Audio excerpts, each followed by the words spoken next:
The Sonoma Stompers have partnered with Crandall Roofing to bring you the Grand Slam seating section. All grandstand seats are now sponsored by Crandall Roofing, the best roofers in the North Bay. Winning in baseball for the Stompers here at Tom Lara Field at San Bruno Park, San Bruno, California. I'm Karen Costa, joined by Roman Raffelli, getting you set for the action here on a Wednesday afternoon.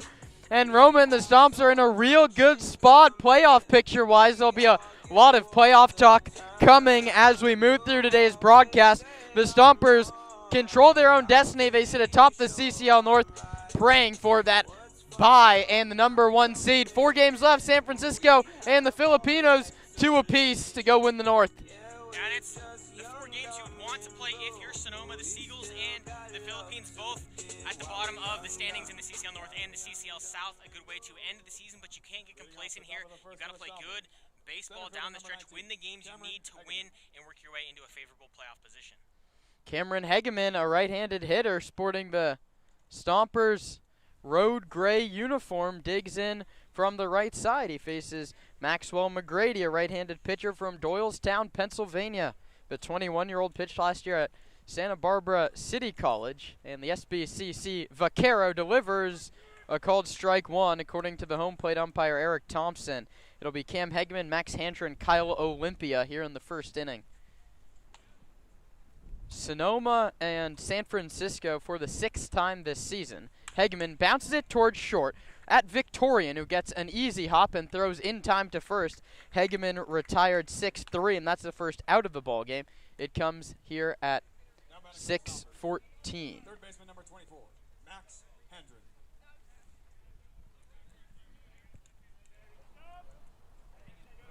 And that brings up Max Handren, a left-handed hitter.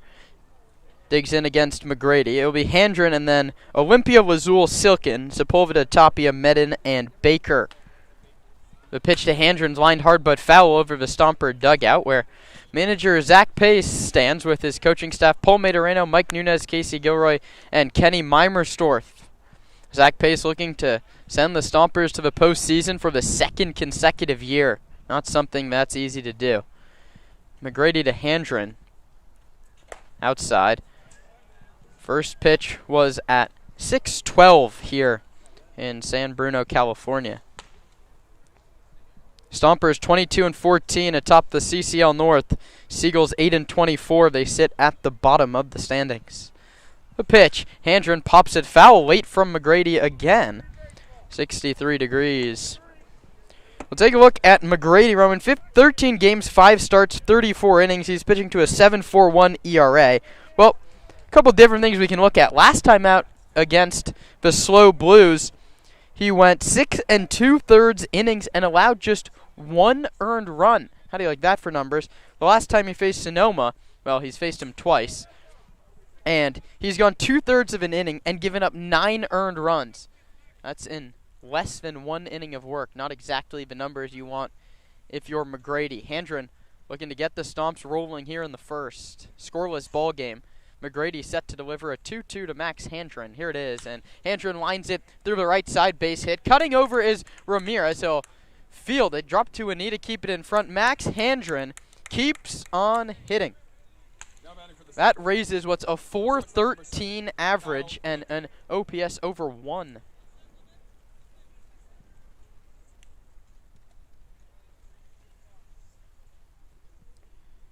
Stompers have played here in San Bruno twice. They've won 14-0 and 18-2. It's going to be hard to match up with that today. Well, it's Kyle Olympia's job to keep the line moving. Scoreless game, top of the first. McGrady to Olympia, called strike 1. Stompers have scored a crooked number in the first inning both times they've been here, a 2 spot and a 6 spot. They're coming off a 6-run first inning Sunday in Walnut Creek. That put the Stompers at the top of the North, looking to hold that position here. Olympia hits it foul right on right against McGrady. We'll set the defense behind Max McGrady today. He's pitching to Ethan Johnson, the catcher, committed to Missouri. That's where he's heading after the CCL slate wraps up. It's Derek Waldvogel, Matt Galvin, and Alan Ramirez. Those are all names we know in the outfield. Seckler, Victorian, Berger, and Bird. None of those three were on the roster when these teams met 2 weeks ago. A mass exodus, as Mark Caviglia calls it. That one's bounced towards short. Victorian to second. The relay to first. Pulls Bird off the bag. And so Olympia catches a break. It turns into a 6-4 fielder's choice. And Olympia is aboard. Handren's erased. First baseman number 45, Paul Lazul. No error can be assessed. There you can never assume a double play, and that brings up a lefty, Paul Lazul. No, and they likely would have had it there, but the throw from Burgeon at second base was rushed. Couldn't get the ball out of his glove for a second, and then it pulled first baseman Bird off the bag. And you really shorten the game when you put up a crooked number in the first. Stomps have done that quite a lot this season. That one's low inside, past the catcher Johnson. Olympia's going to take second base on the wild pitch. And so the Stompers have a chance to get that first inning run. Runner in scoring position, 2 outs, and Paul Lazul at the plate, a left-handed hitter. 5 doubles, 3 home runs on the season, nursing a little 0 for 8. Still a solid bat in the lineup. Cleanup spot today. Pitch, Lazul hits it, and it got a piece of Xander Silken in the on-deck circle. Hard line drive hits Silken in the foot. That's the last way a Stomper can afford another injury. Wow. We've said it over the last couple weeks. The Stompers cannot buy a break, and that's, I mean, a great example of that. And Silken's going to drag the on-deck circle down the line towards the Stomper dugout. We're trying to stay out of the way of another one. Runner at second, 2 outs, top of the first inning. Dave Hoke laughs with Silken. He's the third base coach. Jacoby Heyer over at first.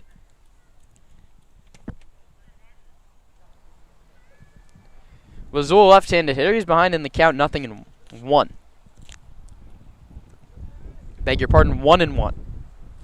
Here comes the offer from McGrady to Lazul. Paul takes outside 2-1. 225 average for Lazul, 366 the on base. Looking to drive in what would be a crucial 18th RBI. We'll get into how these standings play out in a moment. The pitch to Lazul, called strike 2-2. The Stompers hold a half-game lead over the Slow Blues, who've already given up a run to the Academy Barons down at Sinsheimer Stadium. But we can't stack up those out-of-town scoreboard updates too much. There'll be a lot of them. Walnut Creek and Alameda both sit 2.5 games behind the Stompers. They get going from the East Bay in just a moment. The pitch to Lazul is bounced toward short. Victorian, gloves on the backhand, sets his 3, throws over to first, and the inning is over. Handren singles, but nobody scores. Nothing across for the Stompers with the Seagulls coming up in the bottom half. Local expertise worldwide. Sotheby's International Realty is well known for their exceptional real estate agents that distinguish themselves in communities all over the world. To learn more about real estate in Napa, Sonoma, San Francisco, and the rest of the Bay Area, or around the globe, contact Sotheby's International Realty Wine Country Brokerage at 707-935-2288. That's 707-935-2288. Sotheby's International Realty. The Sonoma Stompers are excited to have Jacob's Restaurant providing all of our concessions this season. At the ballpark, you'll find gyros, Chicago dogs, pizza, and salads. But in their restaurant, you'll find an outstanding menu featuring the best Mediterranean-style offerings in town. Seafood linguine, chicken piccata, ravioli, risotto, pizza, and so much more. Don't forget to try their desserts. Jacob's Restaurant is located on 1266 Broadway, right next to Traintown. Jacob's Restaurant and the Sonoma Stompers, proud partners.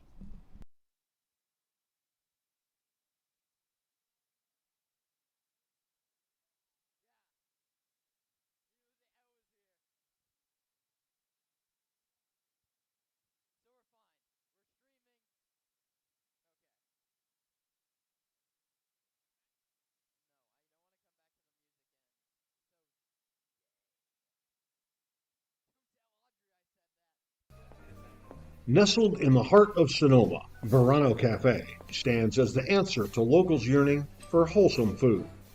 Opened by Veronica Perez and Carlos Rubio, this cozy diner is nestled conveniently at the crossroads of Highway 12 and Verano Avenue. At Verano Cafe, breakfast, lunch, and dinner are experiences crafted with love and local ingredients. Each dish is a symphony of taste.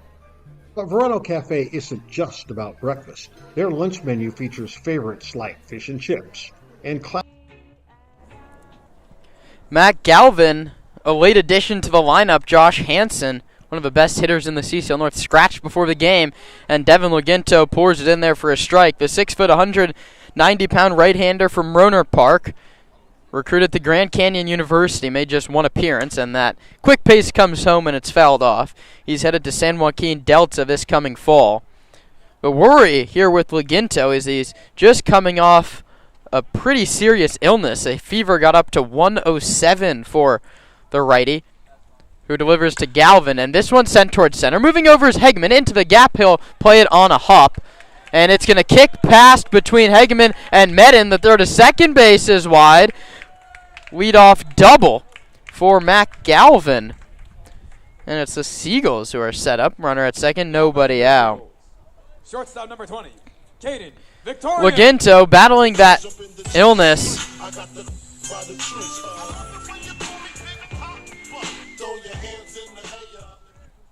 Has thrown just 3 innings in the last 3 weeks. One of those was out of the bullpen in the 17-13 victory over Menlo Park. First look at the Seagulls. Hasn't started the way he wants, but he gets a strike in there to Caden Victorian. Another late addition to the roster here for the Gulls. 10 for 24, 3 doubles and 4 RBIs. Comes to San Francisco via Cal State LA. Right on right, Laginto comes home, and Victorian takes inside 1-1. Shortstop was part of all 3 putouts in inning number 1. See what he can do with the bat. A chance for now what would be his 5th RBI in just 25 at-bats. Runner at second, nobody out. Scoreless game, bottom of inning number 1. Laginto delivers. This one's popped up, foul, and out of play.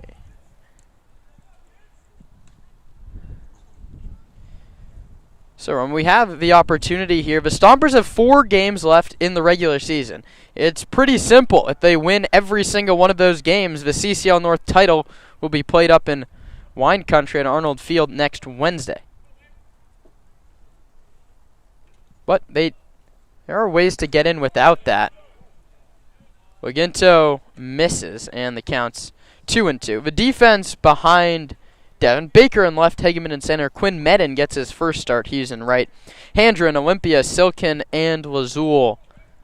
Zach Pace very high in his new middle infield duo defensively, and Kyle Olympia and Xander Silkin. They made a nice turn Sunday in Walnut Creek.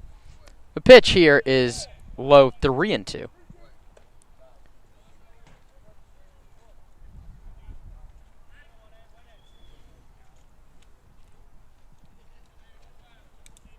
Galvin at second. He led off the ballgame with a double. Laginto delivers to Victorian. That one's hit hard at Handren, who gloves it. Throw across the diamond, right on the money. Nice play by Max Handren. And there was a time this season, Roman, where you'd hold your breath when a ball was hit to third base. A little bit of a revolving door there for Sonoma. And Max Handren has finally provided a solution there. A nice play. The ball hit hard to the left side. Doesn't advance. The runner now a chance for the Stompers to slowly get out of the runner in scoring position to lead off the inning. Galvin had to hold at second base. Victorian's out, and it's Alan Ramirez's chance. The SJSU right-handed hitter takes outside, according to Eric Thompson, 0-1. Ramirez on the season, .240 average, .362 on base percentage. 6 doubles, 11 runs batted in. And one of the few guys in the lineup that walks more than he strikes out. Matt pitch misses high, 2-0 now.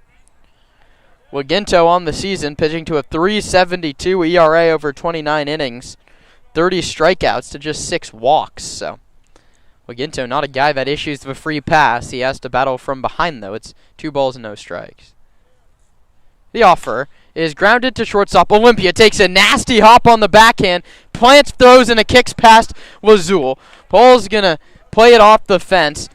Kyle Olympia made a very nice play to field that backhand, but his throw was low. E6. Everyone advances. First and third, one out.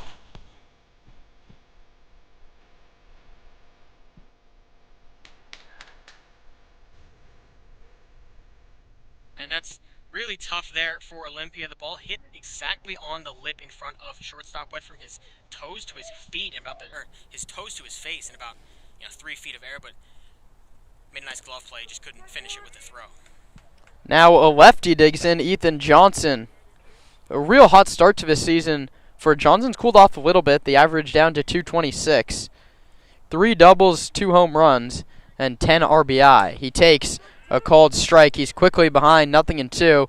Laginto continuing to work quickly. Sometimes we see him out of the stretch. The pace slows down. That doesn't seem to be the case today. Way out in front of Johnson, a check on first base. And back to the bag is Alan Ramirez. 14 stolen bases for Ramirez. We'll see if they send him in a first and third situation. The pitch to Johnson misses low and outside. 1 ball and 2 strikes. First and third, 1 out. Bottom of the first inning in a scoreless game.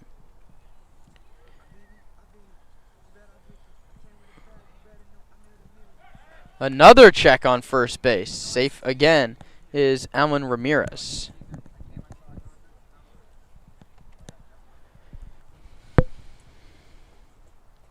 Merchants and the Crawdads playing a big one down in Alameda. A swing and a miss on an off-speed pitch. That's a big strikeout for Laginto, his first of the ball game, and he's 1 pitch away from getting out of the inning.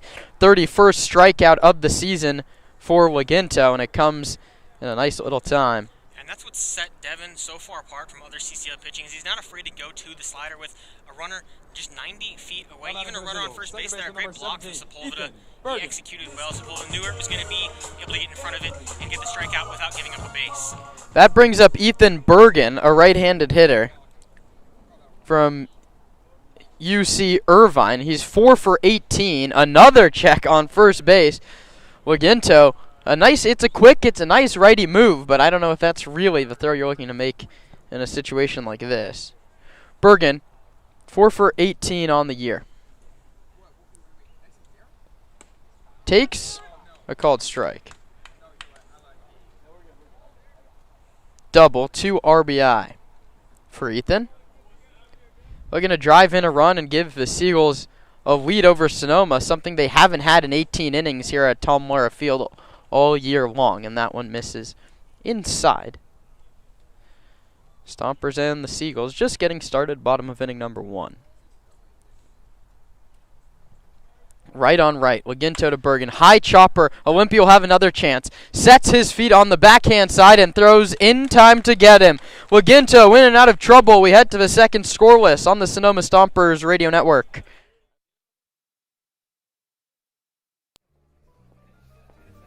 Nestled in the heart of Sonoma, Verano Cafe stands as the answer to locals yearning for wholesome food. Opened by Veronica Perez and Carlos Rubio, this cozy diner is nestled conveniently at the crossroads of Highway 12 and Verano Avenue. At Verano Cafe, breakfast, lunch, and dinner are experiences crafted with love and local ingredients. Each dish is a symphony of taste. But Verano Cafe isn't just about breakfast. Their lunch menu features favorites like fish and chips and classic French dishes catering to all tastes. Dinner includes house-made pasta dishes and elegant entrees. What really sets Verano Cafe apart is its commitment to quality and community. With locally sourced ingredients and a dedicated team that feels like family, Verano Cafe offers a warm and welcoming atmosphere. Whether you're a Sonoma local or a visitor, Verano Cafe promises to elevate your dining experience. Join us today and become a part of the Verano Cafe family. Verano Cafe, located at the crossroads of Highway 12 and Verano Avenue in Sonoma.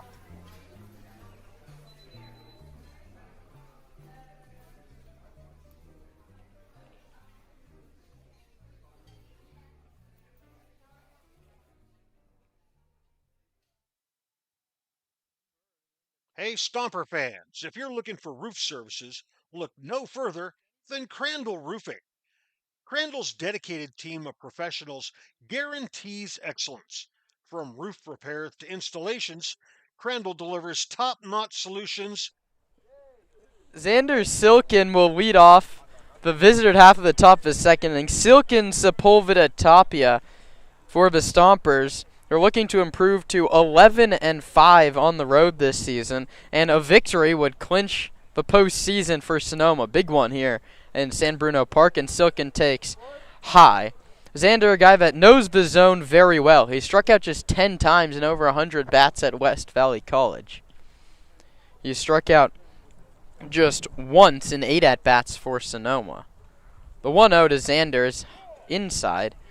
2-0. Good to see him okay and taking hacks after he was hit by a line drive in the on-deck circle in the bottom of the first.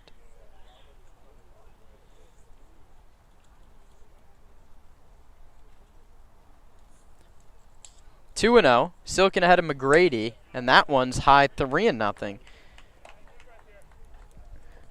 Xander, this is just his third game with the Stomps. 1 for 8 so far. But on his way to drawing his first walk. Driver received 3 balls and no strikes. The delivery is in there by McGrady. The count's 3-1.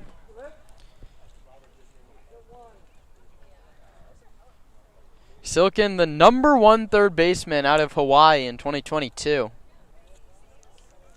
Hit .350 the past 2 seasons at West Valley College, and he takes a called strike 2 up at the letters, and the count runs full. And that's a great pitch there from McGrady. Not a guy that strikes out a lot at the plate, but able to work back from down 3-0. Silkin played a lot of third base for the Vikings, at second base today for Zach Pace, and he takes low ball 4. Now batting for the Stompers. Pitcher number 46, Esteban Sepulveda, who is our hot dog batter, brought to you by AWC. Remember, if Sepulveda strikes out, it's half-price hot dog for the next half inning. That brings up Esteban Sepulveda, the hot dog batter. Their Seagulls equivalent of the wine whiffer, you would think. And Esteban Sepulveda struck out 13 times in 58 at-bats, so not sure if that's the best choice. The right-handed hitter takes outside and low 1-0. Sepulveda, 11 hits. 4 of them have gone for extra bases. 3 doubles and a home run. A nice, what are the 11s? 11 hits, 11 runs scored, 11 RBIs. Sepulveda looking to change a couple of those numbers here. The pitch to Esteban, swing and a miss, late on a fastball. It counts 1-1. Silkin with a leadoff walk here in the top of the second. He would be the game's first run. Where's that diving glove, the oven mitt on his right hand? Leads off first, held on by Jackson Bird. McGrady takes a couple peeks back at first base, but comes home, and Sepulveda bounces it towards shortstop. Cutting over is Seckler, the second baseman. His throw to second base is wide, in and out of the glove of Bergen. A ground ball that once could have been a double play turns into nothing. E5, Seckler. Stompers are set up first and second with nobody out for Gabriel Tapia. And, you know, the age-old saying with a runner on and less than 2 outs is just get one. The Seagulls left side unable to do that there. A high toss from Seckler not fielded and trouble in the top of the second. Gabriel Tapia, a chance for his first Stomper RBI. He squares the bunt and drops down a beauty. Down the third base side, McGrady, the pitcher, is the only one who has a play, and his throw to first is just in time to get Tapia flying up the line. But buy-in's a big part of his Stomper organization, and Tapia drops down a perfect bunt to move the runners over. And he entered the game 0 for 6 in his Stomper season, but that doesn't change the fact that he's willing to throw down a bunt. He's not hungry for that first hit, hungry for a team at bat. He does just that. So Quinn Medin 0 for 1 as a Stomper with a walk. The corner infielders draw in, the middle stays back. The pitch to Medin is outside 1-0. Quinn played last season at University of Colorado, Colorado Springs. He had 256, 8 doubles. So it'd be a nice time for his first Stomper ribby. He bounces it towards second. This should do it. Bergen's going to go to first base in time, and the Stompers lead it 1-0. Nice piece of hitting Quinn Medin. Great job there. A hard ground ball to the right side that'll score a run every day, assuming the infield isn't in, which it wasn't. A great way to get the Stompers on the board. Yeah, and we talk about it a lot, Roman. What's the expression is get him on, get him over, get him in, and that's exactly what the Stompers did there. Walk, error, Tapio with a beautiful bunt to get runners to second and third, and then Medin does the job to get him home. And now Kieran Baker looks to double up the Stomper advantage. He'll do it behind in the count, 0-1. Off-speed pitch from the righty out of Doylston. Justin Seckler over at third base isn't even trying to hold on Esteban Sepulveda. He can get a very large lead and an even bigger secondary. A pitch to Baker's fouled back to the screen, and there's not a lot of room between home plate and the backstop. This is really the only place in the CCL North where that's true. The Stompers score a lot of runs on balls getting past the catcher, dubbed the Stomper Special. This isn't an easy place to get those.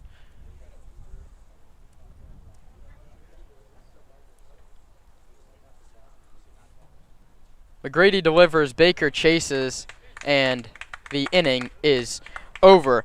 But the Stompers get one run on no hits, and they leave one. We head to the last of the second. 1-0 Stompers on the Sonoma Stompers Radio Network. Hey, Stomper fans, if you're looking for roof services, look no further than Crandall Roofing. Crandall's dedicated team of professionals guarantees excellence. From roof repairs to installations, Crandall delivers top-notch solutions with unmatched value. One of the reasons Crandall Roofing stands out is Crandall Roofing uses only Class A fire-rated materials, and Crandall Roofing is certified by the manufacturer to extend warranties up to 50 years. Not only that, but Crandall Roofing's simple pricing plan ensures absolute transparency. Hey, with straightforward rates and no hidden fees, Crandall Roofing makes roofing solutions easy. Visit their website at crandallroofing.com or call 707-586-2500. Let your next roof be your last roof.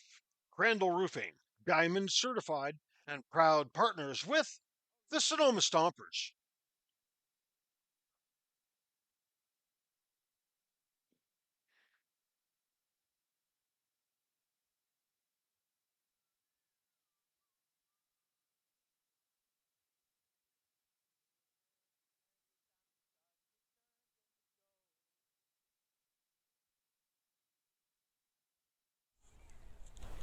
Stompers on top of the Seagulls, 1-0.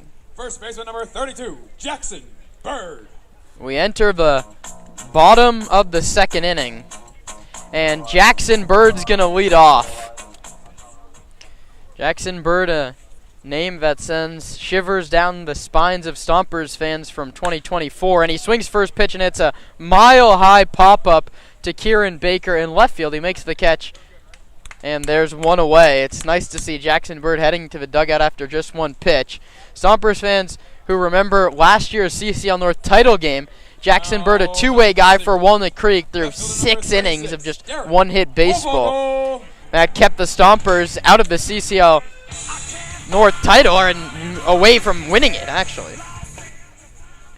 The Stompers last year 1 win away from winning the North. They hope to avoid the wild card game with a win today and then 3 more after this. First pitch strike to Derek Waldvogel. Waginto finding his stride here in inning number 2. 0-1 pitch. Called strike 2. Waldvogel, 233 average. A double and 9 RBIs. The 0-2 pitch just gets a piece. Tops it back to the screen. The count holds. This really is the best time of the year. Scoreboard watching, the Blues, scoreboard watching, the Crawdads and the Merchants. But this is the best place to be scoreboard watching them, looking down upon the 3 teams chasing you in the CCL North standings. A win today would be crucial for Sonoma. 1-2 misses low, outside, 2-2. Waldvogel and then Justin Seckler. Seckler making just his second appearance. He went 0 for 3 against Sonoma. Swing and a miss. He comes up now. Laginto's second strikeout. It's been a couple weeks since we've seen him start, Roman. You forget how quickly Devin Laginto works. He works fast, and he's worked efficiently so far. Some traffic in the first, but still got out of the inning pretty quick. That strikeout there from Waldvogel, his 32nd of the season. Seckler, right-handed hitter out of Kenyatta. As I mentioned, just his second appearance. His only other one was back on July 6th against Sonoma. He went 0 for 3. He had 258, 4 doubles for the Colts. He's ahead now, 2 balls and no strikes against Laginto with 2 outs, nobody aboard. Stompers lead it 1-0 last of the second. And the strikeout from Waldvogel, his 32nd of the year. It's also the 32nd from Devin Laginto of his season. This one's popped up a mile high out of play and over our heads. There's that top row of the bleachers here at Tom Wara Field, San Bruno City Park, just to the first base side.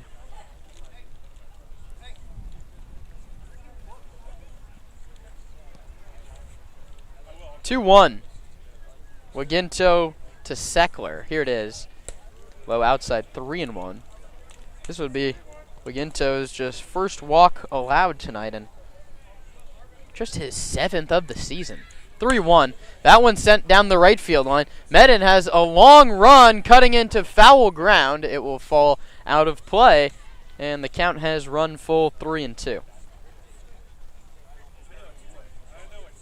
Laginto and Seckler are right-on-right matchup. Laginto looking for that shutdown inning for the Stomps. So crucial. That's exactly what Justin Jones did on Sunday. That one missed inside ball 4. That brings up the 9-hitter, Joseph Prieto. Designated hitter number 35, Joseph Prieto.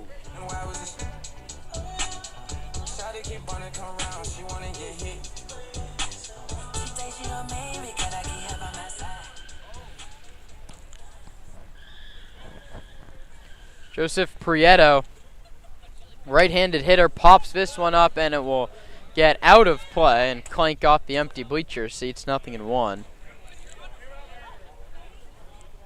Prieto from San Carlos, redshirted his freshman season at Kenyatta, and this is his Seagull debut. Just a handful of games left for San Francisco. They have Alameda for a few. This one's lined into center field, base hit.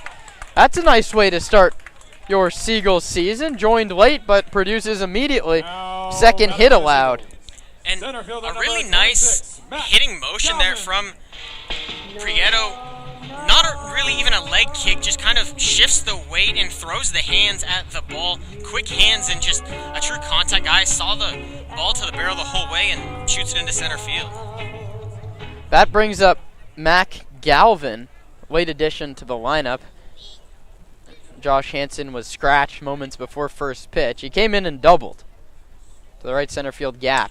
He swings first pitch, sends this one to right. Medin coming on, still coming on, goes into a dive, and he makes the catch! Quinn Medin takes a run away from the Seagulls and keeps San Francisco off the board. Top of the lineup for Sonoma, due up in the third. They lead it 1-0.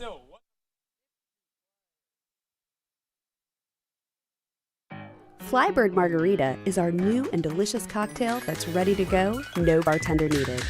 Flybird Margarita is crafted in Mexico with 100% Mexican agave wine and all-natural flavors. Whether you are in the mood for a classic Baja Lime or strawberry, Flybird has your margarita ready on the fly. Just twist open the bottle, pour over ice, and enjoy. Since it stays fresh for up to 2 weeks after opening, imagine all the places you'll be able to pour the perfect margarita. Taco Tuesday, backyard barbecue, cheering on your favorite team, or simply while basking in the sun all by yourself. Flybird ready-to-drink margaritas. It's margaritas on the fly.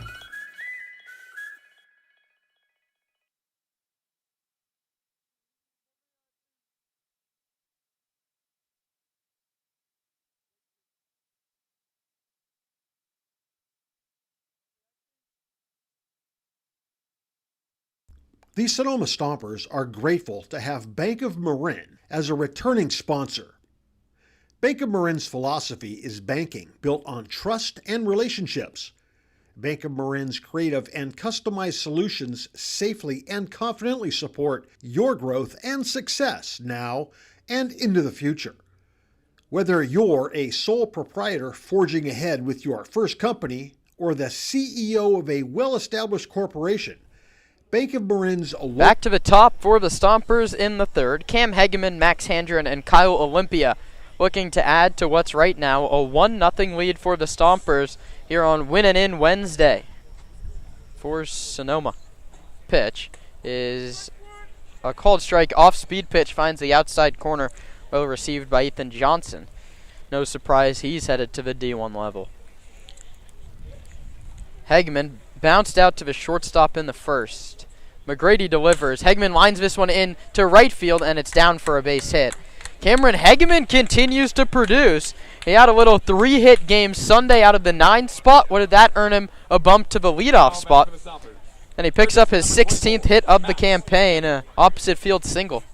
And on Saturday, we saw him in the leadoff spot. He went 1-9, back to 1 there. He's been putting together great at-bats, finding ways to get on base, and is earning himself some interesting movement in the lineup. Yeah, produces no matter where he is. Leads off first base, doesn't go. Handren takes outside. 1 ball and no strikes. Hageman 5 for 6, trying to swipe bags this season. And this is an interesting decision if you're Zach Pace. You don't want to have him thrown out with Max Handren at the plate, but you'd also love to have him in scoring position if Max can pick up what would be his 27th hit of the year. He's ahead 2-0. What do you do in this situation, Roman? 1-0 game, top of the third.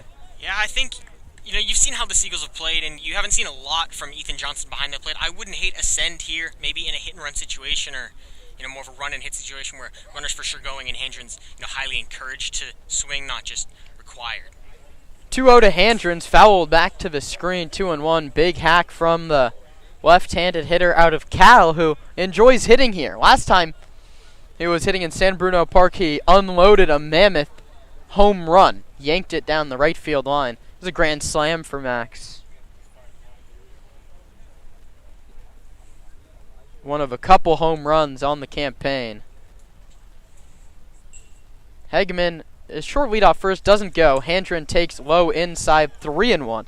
Now this is probably the right decision not to give Max a pitch over the plate. He entered play .525 with an OPS over 1. That doesn't even include his first inning single. This is where he's going to get one to hit, 3-1. That's a very good 3-1 pitch. A fastball right at the knees. Nothing Handren's going to do. And the count runs full 3-2. Handren and the home plate umpire Eric Thompson exchange words too that have seen each other a whole bunch of times. Handren's 3rd CCL stint. Let's see if Hegeman runs on the payoff. He doesn't. Handren strikes out swinging. McGrady gets Handren for the first out of the inning. Now batting for the Stompers. And that's a big one there for McGrady. The bases haven't been clean all that often so far through 3, but he's battled, he's hanging in there, and sets down Max Handren just the 10th time this season for Max.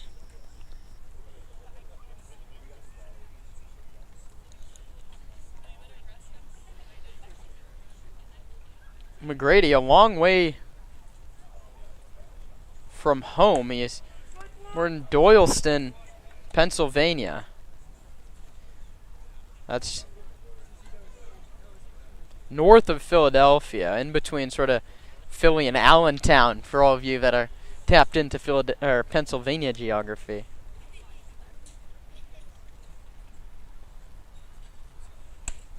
The 0-1 to Olympia is outside, 1-1. Kyle 1 for 9. He bounced into a fielder's choice.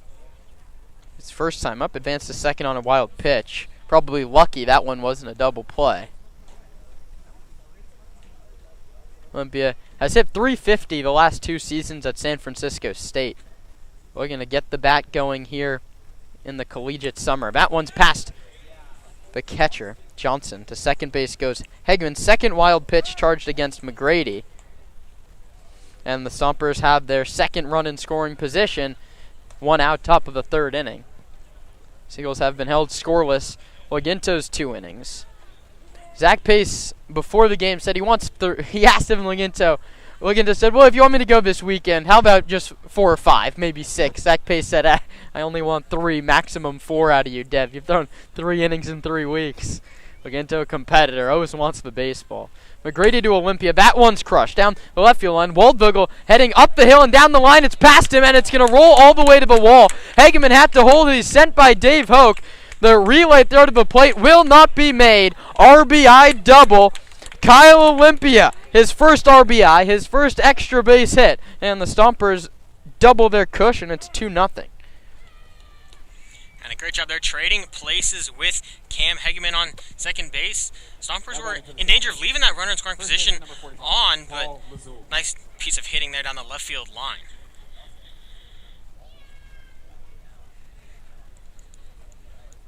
A lot of different games you need to be tapped into here if you're a Stomper fan. We'll give you some out-of-town score updates in a little bit. Runners aboard both in Slow and Alameda. Runner aboard here. It's Kyle Olympia at second base. The pitch to Lazul, low inside, blocked by Ethan Johnson. Nice play from the soon-to-be Missouri Tiger. Keeps it in front. Lazul grounded out to end the first inning. Now working through an 0 for 9. Left-handed hitter with power. And we go back to that double from Olympia. That was right down the left field line. And it's a city park. It's playing up a slope from home plate to the left field foul pole. Misses inside to Lazul. So Waldvogel was running uphill to try and cut off that baseball. He had a nice chance to play it on a hop, and it just kicked past him to the wall. And it landed about 2 feet in front of his glove. You got to wonder if he's not going uphill, does he make that catch? But does he dive too? I guess we'll never know. You can't dive up a hill. That's tough. Olympia now at second base, 1 out. The pitch to Lazul, low, 3-0. Paul looking to get aboard. He's sporting a 366 on base percentage. Beg your pardon. McGrady, a right-handed hitter, works off the third base side of the rubber. 3-0 to Lazul, inside and low, ball 4. And the Stompers are set up for a crooked number here in the third. First and second, 1 out. Xander Silken, walk to lead off the second inning, digs in.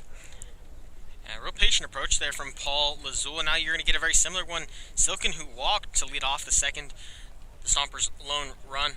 You're doing a great job of not being complacent, but also not being over-aggressive here from the Stompers. Not trying to, make the score like it was here last time or like it was against the Seagulls last time, but taking quality at-bats, looking for a ball to hit, and just finding ways on base.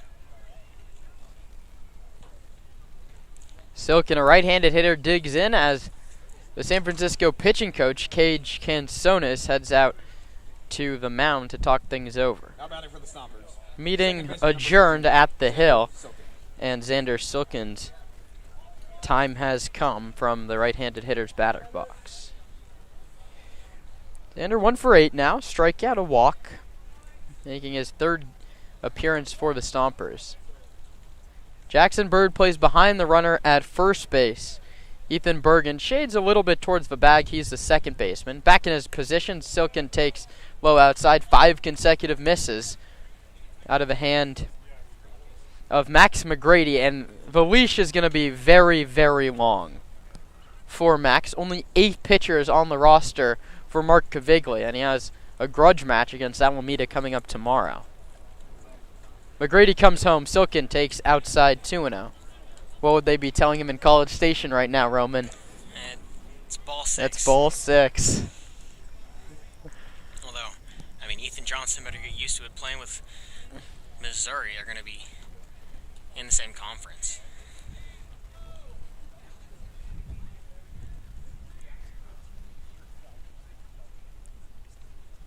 2-0, low, 3-0. Out-of-town scoreboard updates. The Merchants lead the Crawdads 1-0 after 3. The Barons lead the Blues 1-0 after 2.5. Those results hold Sonoma really in the driver's seat for the regular season title. The pitch to Silken. There it is. That's a strike. 2 balls and a strike. Now, Kieran Costa, Roman Raffelli alongside. 2-0 Sonoma, top of inning number 3 here at Tom Lara Field in San Bruno. Beg your pardon, it's 3-1.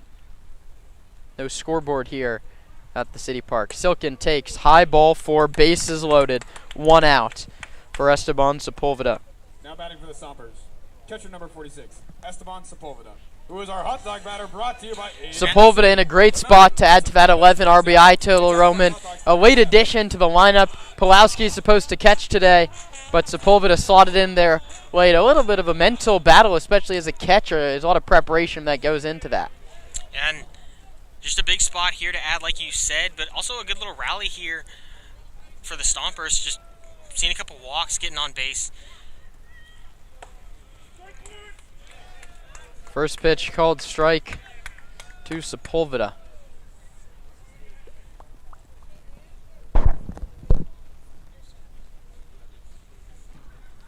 Esteban will try and drive this run home from third.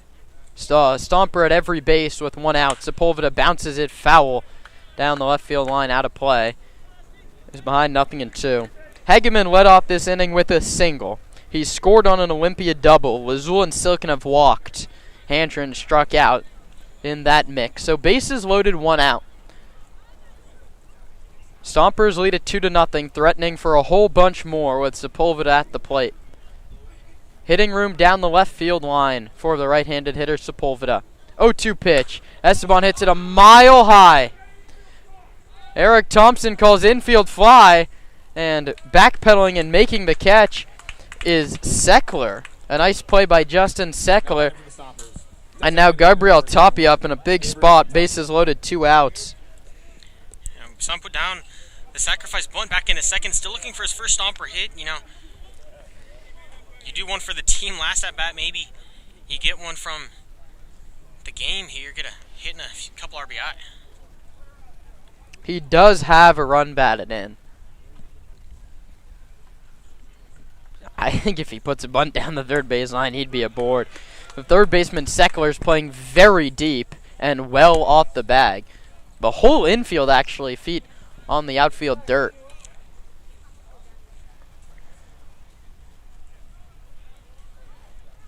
Tapia's behind 0-1. McGrady delivers. A lefty takes up and away, 1-1. No place to put Gabriel Tapia, left-handed hitter who played last season at Sonoma State. If you know anything about California baseball, he does not have a home for this coming season. Still trying to find a place. Ever so slightly closed stance, and he lines it foul, and I think his swing got a piece of Ethan Johnson.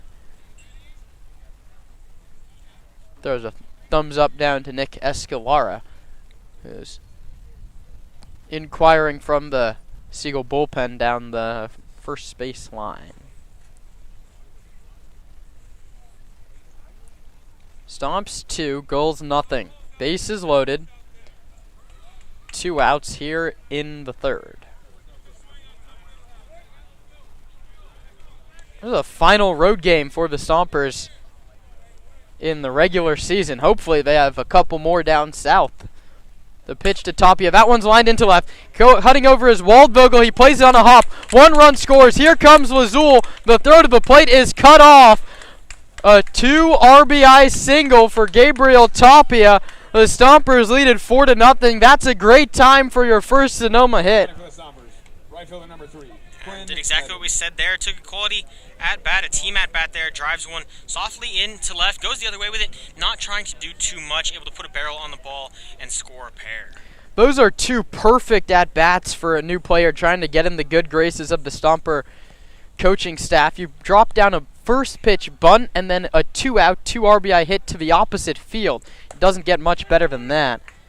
Quinn Medin, who he's already in the good graces, he picked up an RBI ground ball in the second, and he's behind 0-1 here to Max McGrady.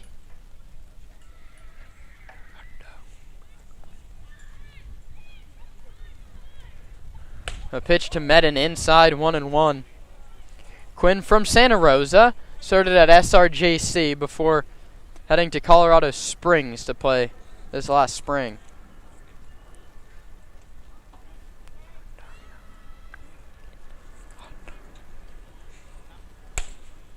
He takes a called strike 1-2. High fastball from McGrady gets the call. First and second, 2 outs. Stomps lead at 4-0. Laginta will be pitching with a lead in the bottom of the third. Question is, how big of a lead? The pitch to Medin almost hits him.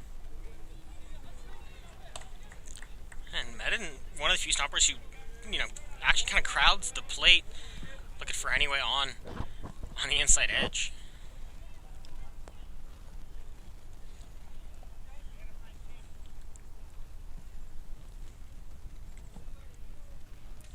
The pitch to Medin. That one's lined into left center field. Heading over is Galvin. He goes into a slide, and he made the catch. He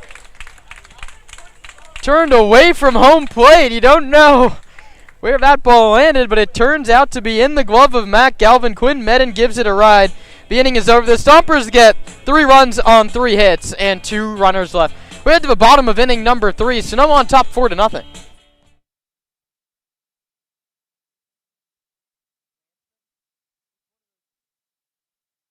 At Ricci Vineyards, we feel that wine and baseball are the perfect pairing, and we are proud supporters of our Sonoma Stompers. Our family-run vineyard has been farming and growing grapes and carneros for over 40 years. We encourage you to witness our wine journey and check out our selection of boutique offerings at RicciVineyards.com. The Stompers are proud to have Adams Chiropractic as our official chiropractor. Keeping our players healthy and in the lineup is our #1 priority. And Adams Chiropractic is right there every step of the way, thanks to Dr. Lawrence Adams.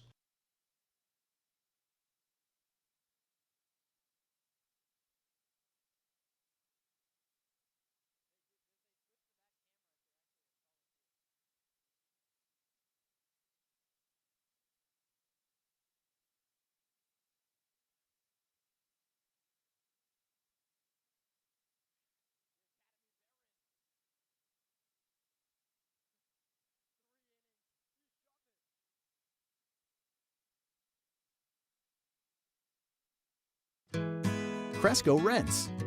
What you need, when you need it. And we show you how to use it. It's simple. You choose it, you use it. We have the right tool for every job. Never buy it, never store it. When you need it, just rent it. I'm Chris Smith, president of Cresco. If you need it, Cresco's got it.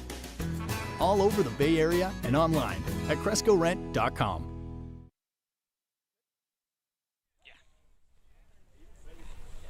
First pitch of the bottom of the third inning, a called strike at the knees to Caden Victorian out of Cal State, LA. 10 for 25 so far with the Seagulls. He takes low, the count's 1-1. Late addition to the squad, like so many, sporting the Seagulls home blue uniforms, and time has been called before the pitch. Laginto started his motion and then ate the ball and hopped off the hill. And that's exactly what Laginto tries to do. Waits for the batter to look up and immediately goes. 1-1 to Victorian. That one's hit on a line to center field. Hageman chasing over, reaches up and it's over his head. There's no center field fence. This ball could keep on rolling. But Hageman, a nice job to go over and cut it off. Holds Victorian to a double. Now batting for the Seagulls. Second leadoff double in 3 innings for SF. Alan Ramirez.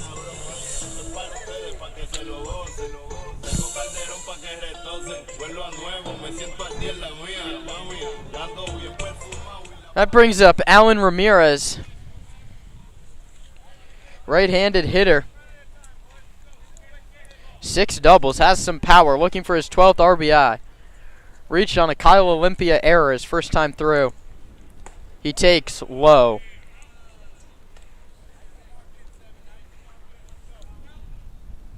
Ethan Johnson, the cleanup man to follow.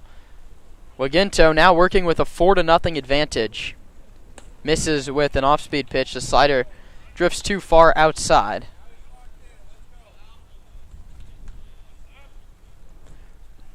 Ramirez, his feet very close together, slightly open stance. waggles that front leg and bounces it foul just down the line past third base.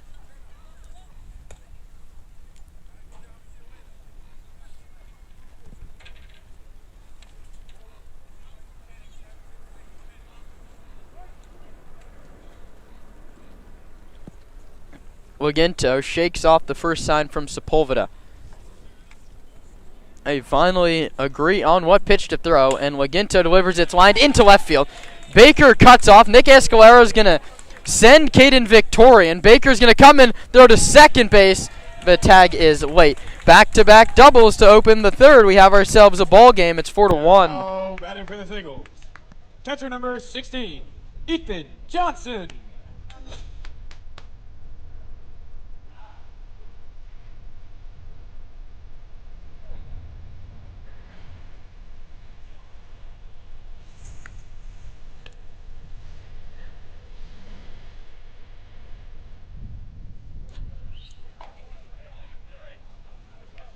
Couple score changes on the out-of-town scoreboard. The Crawdads lead the Merchants 2-1, and the Barons lead the Blues 2-0.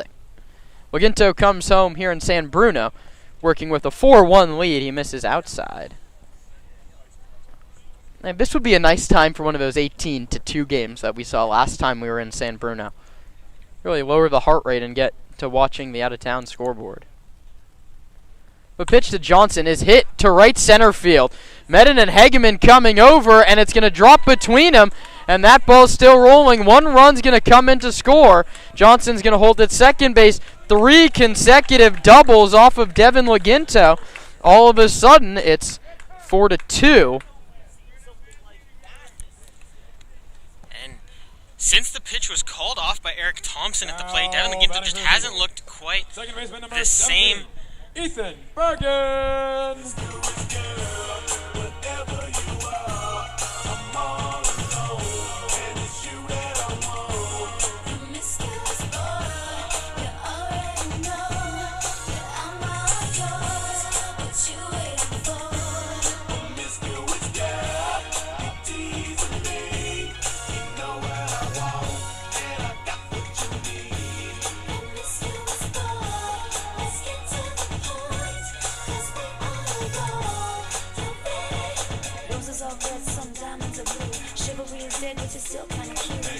I can't keep my mind off you.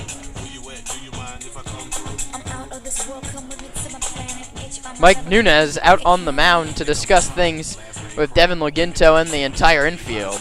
I'm a big girl, I can handle myself. But if I get lonely, I'ma need your help. Pay attention to me, I don't talk for my health. I want you on my team. So does everybody else. And with the entire defense on the mound there for the visit, you got to wonder if they're going to try to, maybe pick off Ethan Johnson at second base here.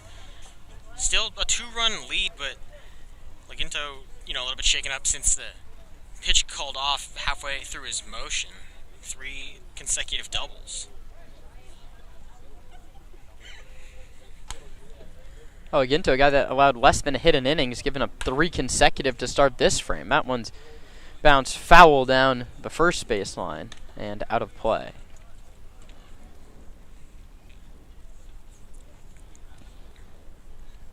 (4-2) ball game. Runner at second. Nobody out in the Seagull half of the third inning. The pitch is bounced foul towards the on-deck circle and past Jackson Bird. Ethan Bergen's at the plate. He's behind the count, 0-2. Laginto came inside with a fastball there, jammed Bergen. That's a great pitch to get ahead. And now he can go to the slider on the outer third, go back to that fastball. We'll see what he does. He tried the slider, but it missed too far off the plate, 1-2.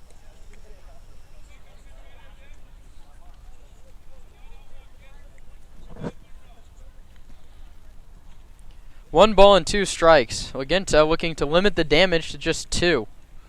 Keep the Stompers in the lead. The pitch is bounced to third. Handren's going to have to field a tough hop, and he does. Across the body throw to first. Nice play by Max Handren, who charged, got an in-between hop. And for the professional at third base, throws him out. First baseman number 32, and just Jackson picked the hop. A really nice play there. That's a big one, and especially with Johnson, going second to third on the ball that he saw was, hit in front of Handren, you can't hesitate there. You have to, make the play confidently. That's exactly what Handren did. Zach Pace does not draw the infield in. 2-run lead. He's ready to see that shrink to 1. Bird checks his swing. The appeal to third base, no swing. That one, that, to put it diplomatically, could have gone either way.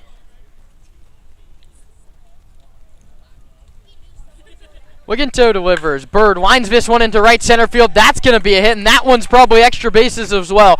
Bird not stopping around first. He digs into second base with the 4th double of the inning. Wiginto getting hit around a little bit here in the third. A 4-0 game is now 4-3. Great approach here from the Seagulls in the bottom of the third. They get 3 back here. Still got a runner in scoring position, just seeing the ball out of the hand very well against Devin Liginto.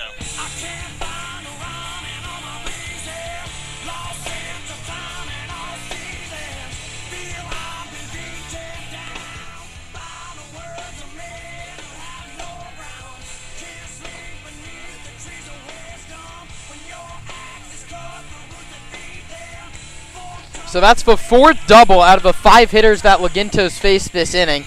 Jackson Bird, that's just his 2nd hit of the season. He's 2 for 22, but that man continues to torch the Stompers. He had just a $194 last season for Walnut Creek, 143 for UC Irvine, but facing Sonoma, he kicks it into another gear. Talking to him pregame about that pitching performance in the CCL North title game last season. He was wearing the Walnut Creek jersey then. He's wearing a Seagull jersey now, and he leads off second. Swinging a miss by Waldvogel, 0-1. The Stompers got 3 runs in the top of the 3rd inning. The Seagulls have answered with 3 of their own. They're still batting in the bottom half. Tying run at second base. 1 out. Liginto delivers. Off the glove of Sepulveda, the runner will take third without a throw. Pass ball on Esteban, and the tying run's now 90 feet away.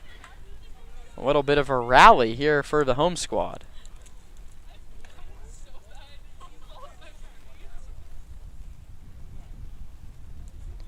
One ball and 1 strike to Waldvogel. Struck out against Liginto in the 2nd. Time is called again, and San Francisco doing exactly what you need to do against Devin Liginto, which is call timeout and get him out of rhythm. His bread and butter is working so quickly. Gets the hitter sped up. The pitch is behind him. That one slipped out of the hand of Liginto. You can see him rubbing that throwing hand on his pants, trying to get some sort of feel for the baseball. There's action in the bullpen for Sonoma. It looks like one of the Seo brothers is up and loosening. Liginto's 2-1. Inside 3-1.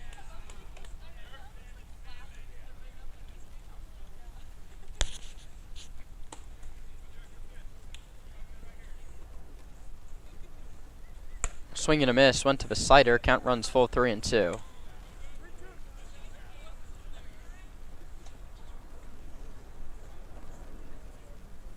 Liginto's payoff pitch on the way to Derek Waldvogel popped up over our heads. Out of play. So we'll do it again from 3-2. Waldvogel, 32 strikeouts to just 10 walks. Not a guy you want to lose to a free pass.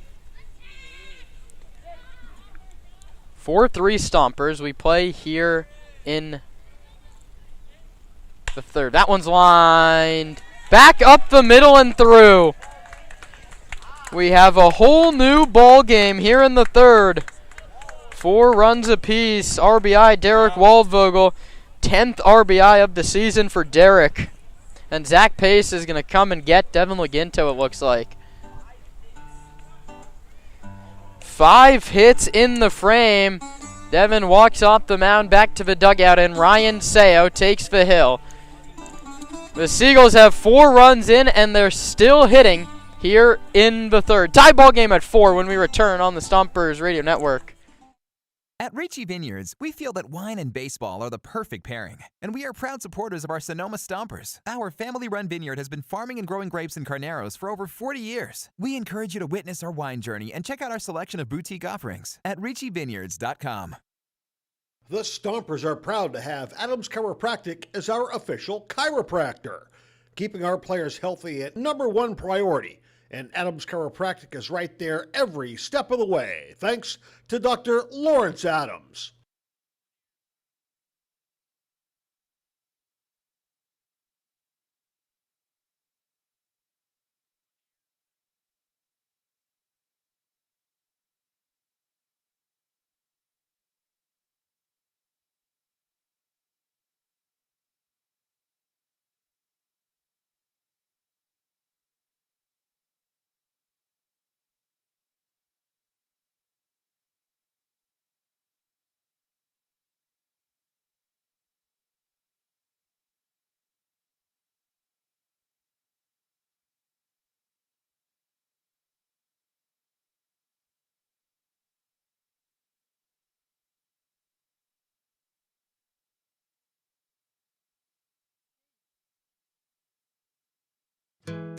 Cresco Rents.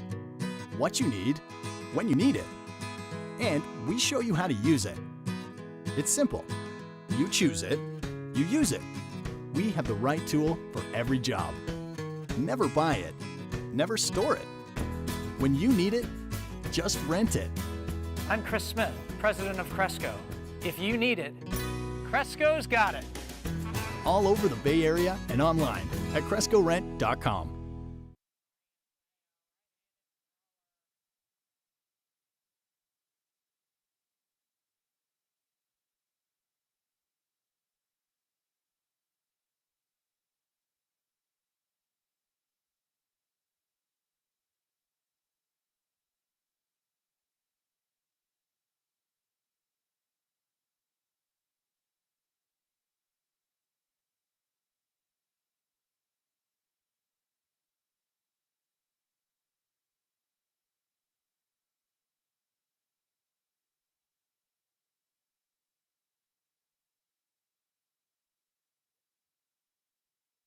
Third baseman number 51, Justin Seckler.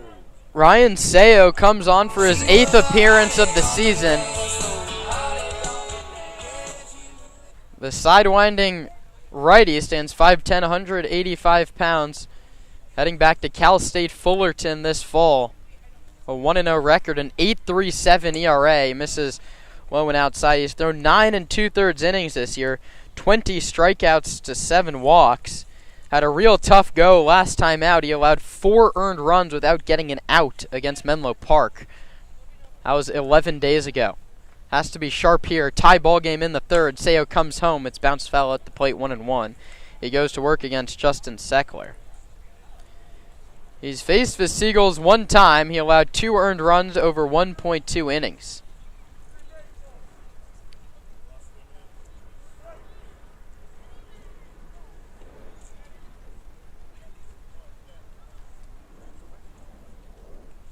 Sayo a righty against Seckler a righty.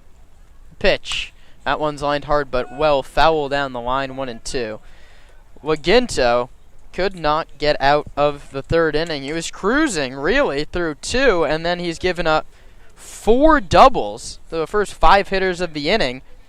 And Derek Waldvogel, RBI single, stands at first base. He was just the icing on the cake to tie this ball game back up at 4. Work to do for the Stompers offense.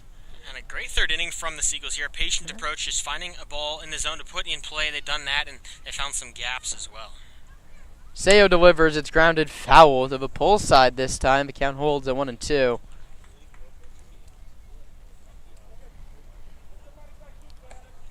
Seckler 0 for 3 with a walk this season. Second game for San Francisco. Played against Sonoma back on July 6th. 4-4. Last of a third. 1 on, 1 out. Sayo looking to put away Justin Seckler. His 1-2 offer. Check swing. Sepulveda's throw to second base is high. And another free base taken. Runners now at second base with 1 out. Justin Seckler checked his swing. The count's 2-2.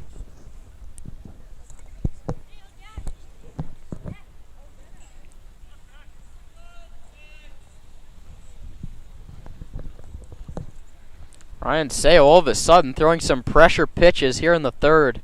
Go-ahead run at second base. That one skips past Sepulveda. Late break from Waldvogel. He heads back to second base. Count runs full 3-2.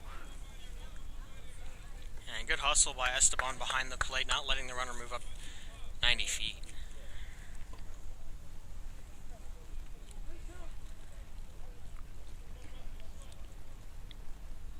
Seo really struggling to put away Justin Seckler.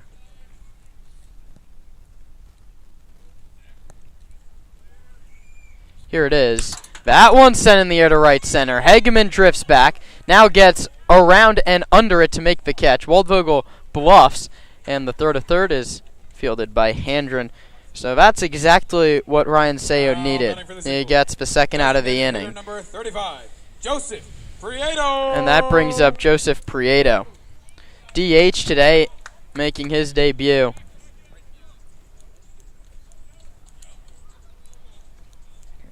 Prieto singled. That was in the second off Laginto. Digs in from the right side. Seo trying to keep this game tied and send us to the fourth.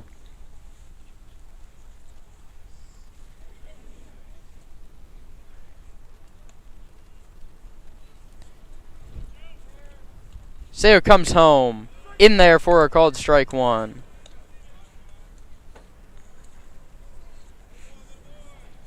Big day around the league here. CCL North all bunched up at the top. Sonoma, half-game lead over the Blues. 2.5 on Walnut Creek and Alameda. They just need to take care of their own business. It's a tie game against San Francisco. That one sent him to center field. Hageman comes on, makes the call and the catch. Nice job by Ryan Seo to get out of the inning. But the Seagulls get 4 runs on 5 hits. And Roman Raffelli takes over on play-by-play for the 4th inning in a 4-4 game.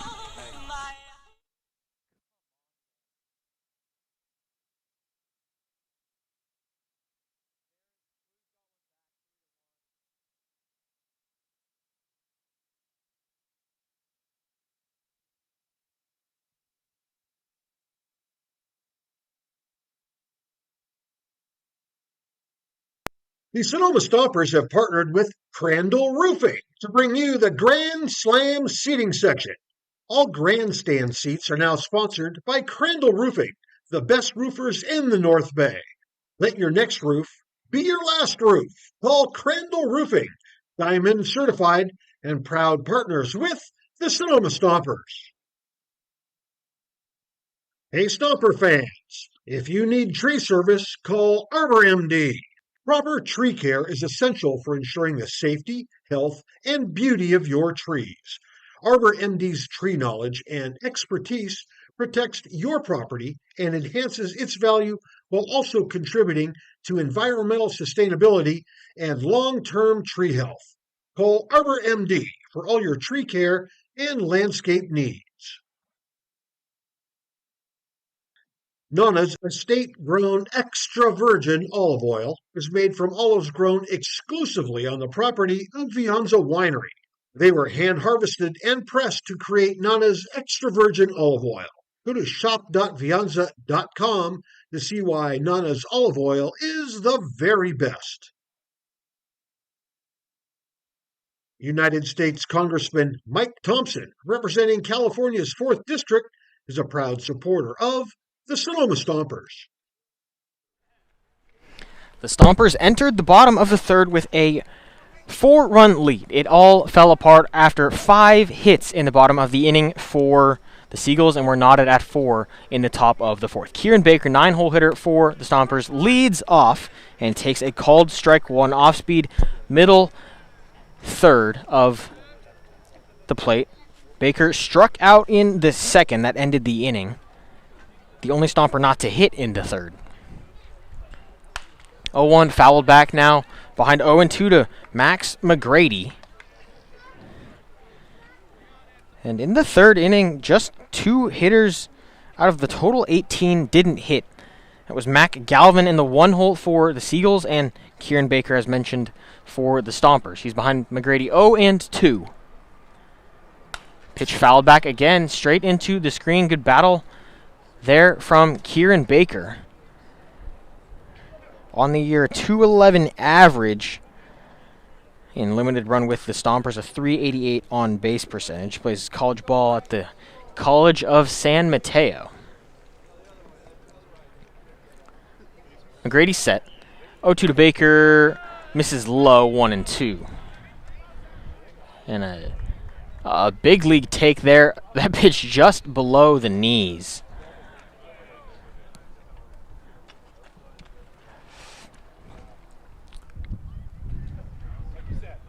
McGrady 1-2. Hit hard up the middle. Victorian Fields shuffles throws in time to get Kieran Baker. It's a 6-3 put out. Third of the game for Victorian at short. And Cam Hageman comes to the plate. Max Hageman on deck for Sonoma. The lineup rolls over. Hageman a ground out to Victorian. And a single. He scored the second Stomper run. Shows bunt first pitch, pulls it back as the pitch misses well outside, 1-0. Stompers and the Seagulls tied at 4 here in San Bruno. Stompers playing the first of, could be a couple clinch games down the stretch. This one hit hard on a line into right field. It gets down in front of Ramirez, and it's the second single of the ball game for Cam Hageman, second in as many innings. He'll be on with 1 out for Max Hageman, who struck out in the third, singled in the first. Entered today a .413 batting average, 5 doubles, a pair of home runs, and 20 RBI for the Stompers. That's an OPS of 1.112. Has mashed the baseball for Sonoma in his third stint with the team. First pitch to him misses low. Hageman 5 stolen bases on the year. He leads off first. It's a standard lead, just a step left of the cut. 1-0 to Handren, misses high and out, 2-0. Hageman, a secondary, but not a steal there. Handren just wrapped up his time with the Golden Bears down at UC Berkeley, headed to play ball down in Australia. That coming in the winter. 2-0 to Handren, misses outside, 3-0 now. Handren well in the driver's seat, and one of the only Stompers we've seen, well, in fact, the only Stomper we've seen this season swing 3-0, and it's happened a couple of times. Not a typical approach for Zach Pace's Stompers. We'll see what he does here. 3-0, get me over fastball, taken middle. It's 3-1 to Handren, 4-4 Seagulls and Stompers here in the top of the fourth. Hageman leads off first base. 1 gone. McGrady set, takes a look, and delivers home, fouled back. Now 3-2, filler up. Max McGrady not shying away from anything against the Stompers here. He got roughed up through the first 3, but as we mentioned, in for what could be a long one, very limited bullpen for the Seagulls to end the season. 3-2, right on left. McGrady gets the sign, takes a look, and comes set. Takes a second look. Hageman goes. The pitch misses outside, ball 4-2 Handren. So he walks. That's the 4th walk given up by McGrady. And it brings up Kyle Olympia, who got his second Stomper hit, his first Stomper extra base hit in the third. That was a double. Reached on a fielder's choice in the first. Now steps in from the right side with 2 on and 1 out. Stompers looking to regain the lead. First pitch to Olympia is a hook, middle, low for a strike. Hegeman leads off second. He singled. Handren leads off first. He walked. Kane Baker led off the inning with a 6-3 ground out. 2 on, 1 out. The pitch to Olympia. Hegeman bluffs the steal. It misses outside. Another off-speed pitch there. Unable to find the zone. Stompers' first game this week had a double off day to start it after a win at Walnut Creek on Sunday. Played a 3-game series against Walnut Creek. Took 2 from the Crawdads. 1-1 cut on and missed.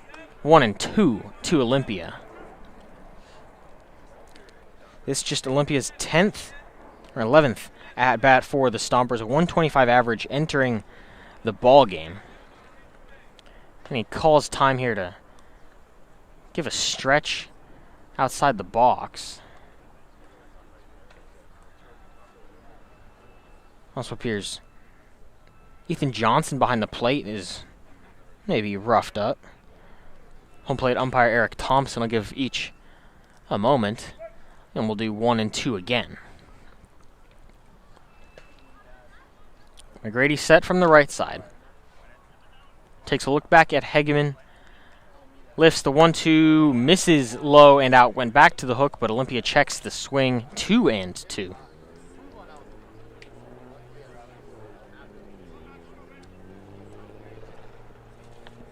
Thanks for joining us on the Sonoma Stompers Radio Network. The final road game of the season for Sonoma. Hard to believe that, but we're in the home stretch. Less than a week to play. 2-2 to Olympia. Misses outside again. 3 and 2. Whole lot of off-speed here from McGrady against Olympia. He's got the right-on-right matchup. Looking to take advantage of the off-speed, but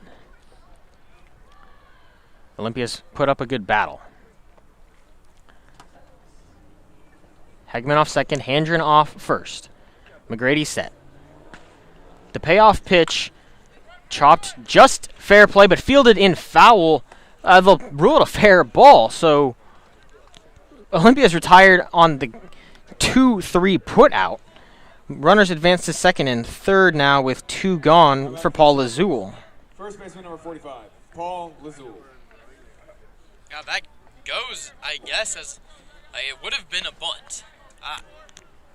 The call here in the CCL is if the ball hits home plate and rolls fair, it's a fair ball. And that's sort of what happened there, I think, to Kyle Olympia. And, Ethan Johnson fielded that well out of, in foul territory, but nonetheless, it's the put out. So Paul Azul stands in from the left. He takes a first pitch off speed on the outside corner for a strike. He grounded out and walked. He's also scored this ball game. Entered play, a 225 average, 8 extra base hits for Paul. McGrady set, runners on second and third and 2 outs. Pitch misses outside, 1-1 to Paul Lazul. It would be a nice time for Stomps to tack on a run, maybe get one past the catcher Johnson.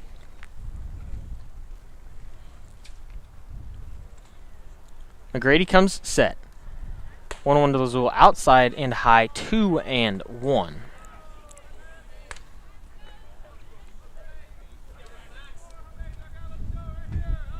Lazul, 17 RBI on the year.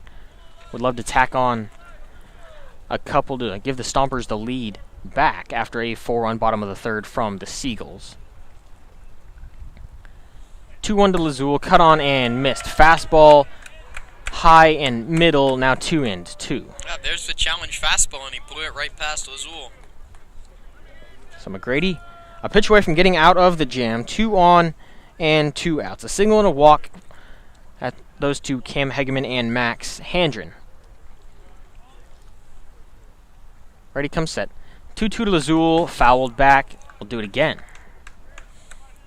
Just got a piece. You got to do whatever you can to stay alive. If you're Lazul here trying to snap an 0 for 9, walked and scored last inning, but would be a great time for his 9th extra base hit.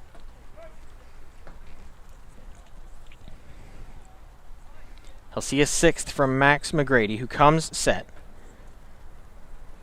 And the pitch misses just outside, went back to the off speed, but couldn't land it on the outer third. Now 3-2 to Lazul.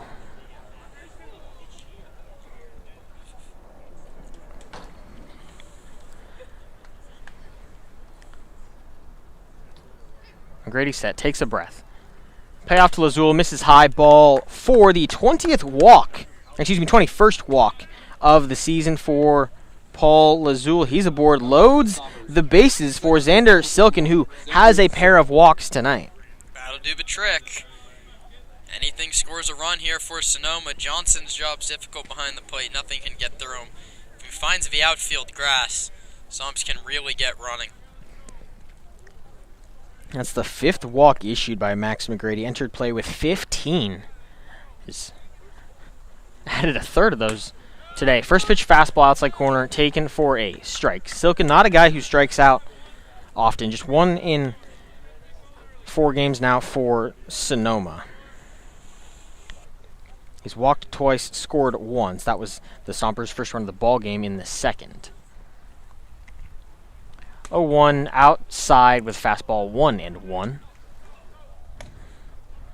McGrady's pitch count climbing here, but still no action in the Seagull bullpen.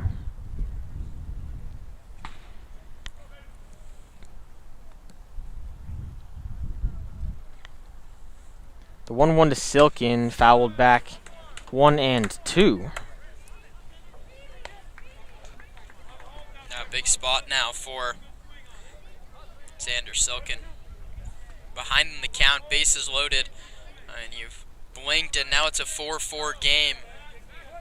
Stompers need to get back in front and play this game in the driver's seat. Bases loaded, 2 outs. McGrady right on right with Silken. The 1-2, misses low, now 2-2. McGrady went back to the hook there, but missed low.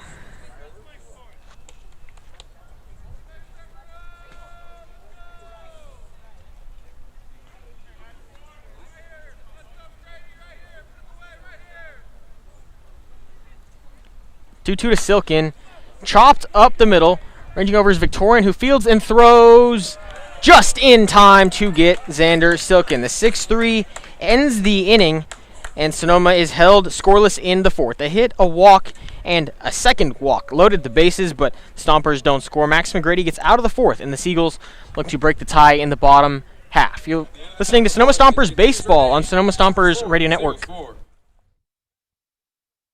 The Sonoma Stompers are tail-wagging happy to have partnered with Pets Lifeline. Pets Lifeline offers several programs for pet owners in Sonoma, from dog training classes to spay-neuter and microchipping. Pets Lifeline also has a trap, neuter, and return feral cat program, as well as resources to help with rehoming a pet. Pets Lifeline is here to support pet owners in keeping their pets healthy and happy. Pets Lifeline is also hosting Bark in the Park on July 28th, so you can bring your pet to a Stompers game. Pets Lifeline and the Sonoma Stompers, proud partners.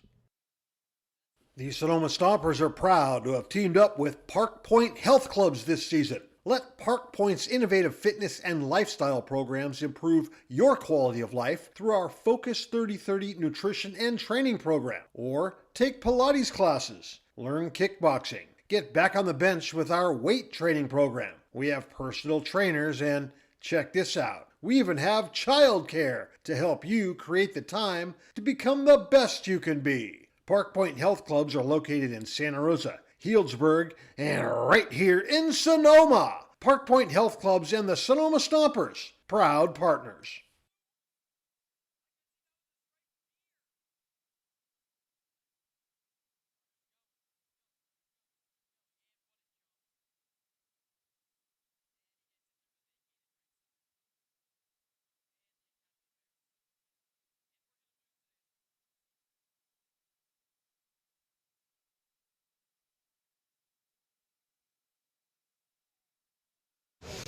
My name is Esteban Sepulveda. I'm a catcher, and I'm from Pepperdine University. You're listening to the Sonoma Stompers Radio Network. Mac Galvin leads off the top of the Seagulls order against Ryan Sale, beginning his first full inning of work. Came in and got a pair of outs in relief of Devin Laginto. First pitch misses low and in. Mac Galvin and pregame substitution, Josh Hansen scratched from the lineup. Galvin so far a double and a fly out to right. Yeah, Ryan Seo needs to get out of this inning clean. And quickly. And that one hits Galvin on the front arm. Not how you want to start a clean inning. Leadoff runner aboard. Now batting for the Seagulls. Shortstop number 20, Caden Victorian.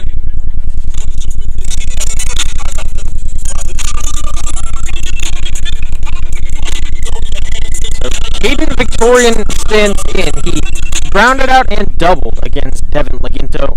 Laginto went 3 1/3, 7 hits, 4 earned runs, walked 1, didn't hit a batter, and struck out a pair. First pitch from Seo, taken for a strike from Caden Victorian.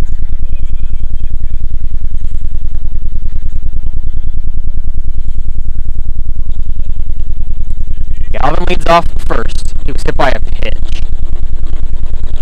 The one taken, they're going to back pick, not in time to first base. Sepulveda, a sneaky back pick down the first base line.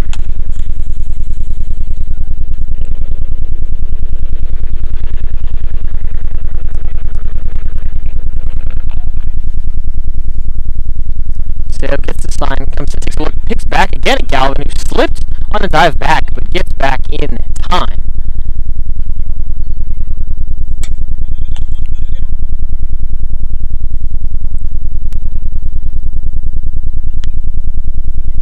Seo gets the sign, takes another look. Delivers home 1-1, taken for a strike 1 and 2. Blew the fastball by Victorian.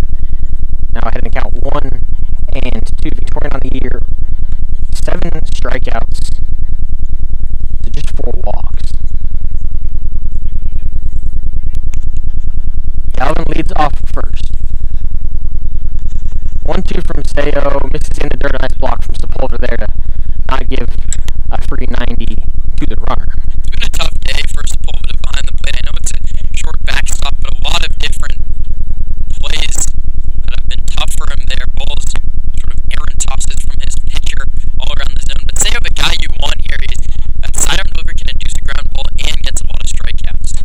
Once you cut on and miss, strike 3, down goes Victorian, his 8th strikeout of the year. The first for Seo since entering the ballgame.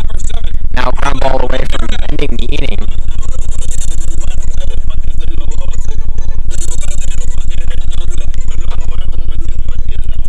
And I'll have to get it from Alan Ramirez. Reached twice today, an error and a double. 24 hits, including that double on the year.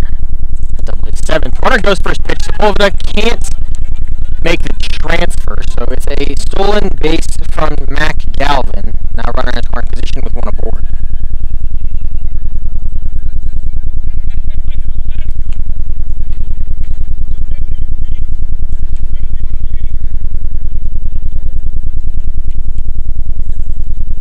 Stolen base from Galvin is 12th of the season. Pitch taken high. Now, what I believe is 1-1.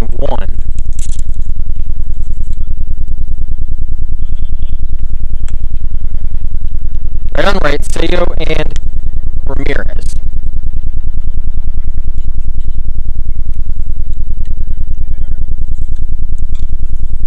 Takes a look back, delivers home. It's hit hard but foul down the right field line and out of play.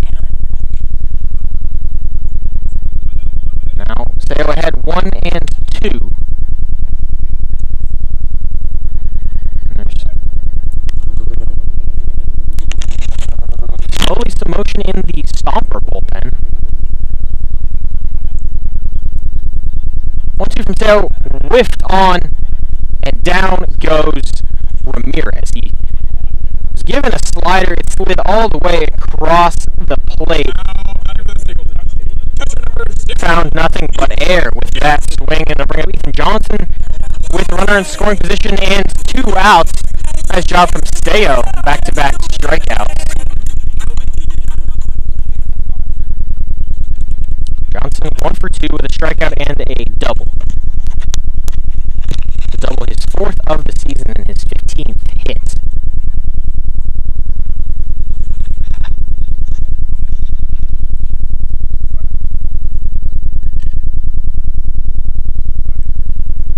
First pitch from Seo misses inside, but picked by Sepulveda.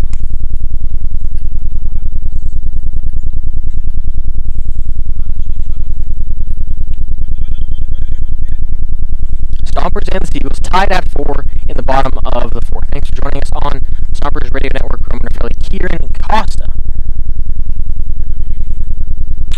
This one hit right back at Kyle Seo, casually fielded and trot over to first base and give a toss to Paul Lizzul, which ends the inning.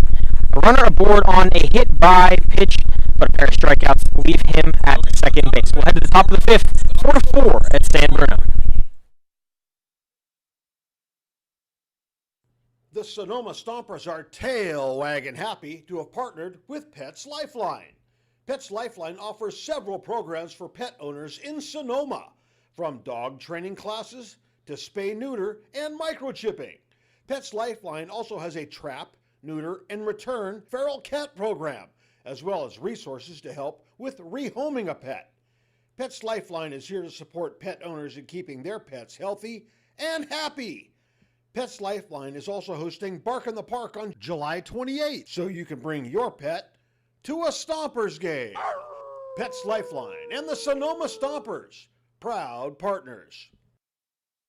The Sonoma Stompers are proud to have teamed up with Park Point Health Clubs this season. Let Park Point's innovative fitness and lifestyle programs improve your quality of life through our Focus 30/30 nutrition and training program. Or take Pilates classes, learn kickboxing, get back on the bench with our weight training program. We have personal trainers and, check this out, we even have childcare to help you create the time to become the best you can be. Park Point Health Clubs are located in Santa Rosa, Healdsburg, and right here in Sonoma. Park Point Health Clubs and the Sonoma Stompers, proud partners.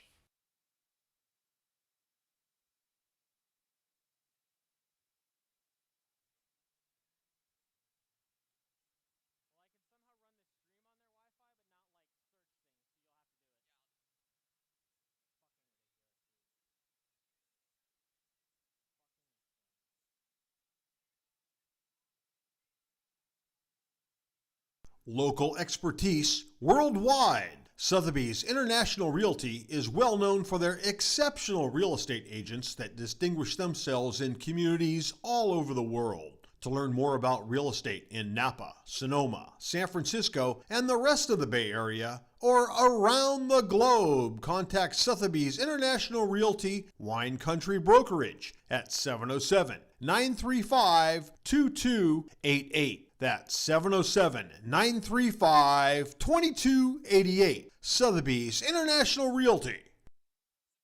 The Sonoma Stompers are excited to have Jacob's Restaurant providing all of our concessions this season. At the ballpark, you'll find gyros, Chicago dogs, pizza. New pitcher on the bump for the Seagulls. It's Reese Appleby in relief of Max McGrady, who went 4. He had 5 hits, 4 runs, 3 of which earned. He walked 5 and struck out just a pair of stompers. And Appleby to face Sepulveda, Tapia, and Medden. First pitch, Sepulveda skips about 3 feet in front of the plate. Yeah, Appleby, 5'9", 185-pound righty. He threw on Monday in an out-of-league game against the South Base, throwing through 80 pitches. He's right back to work 48 hours later. 0-2 with a 7.36 earned run average in league play. Appleby from the right. This one mashed by Sepulveda, but fading foul down the left field line. Yeah, big spot here for Sepulveda. It's a 4-4 game. That's not a spot you want to be. The team pacing the pack to go win the regular season CCL North title. You cannot be hanging around with an 8-24 Seagulls team. Stompers looking to regain the lead here in the top of the 5th. The 1-1 to Sepulveda, taken on the outside corner for a strike.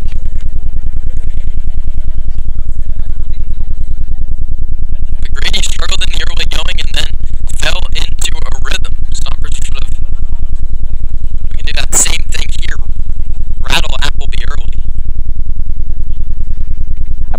looking from the stretch. Comes set, delivers, it's hit, fouled on the right field line, and out of play.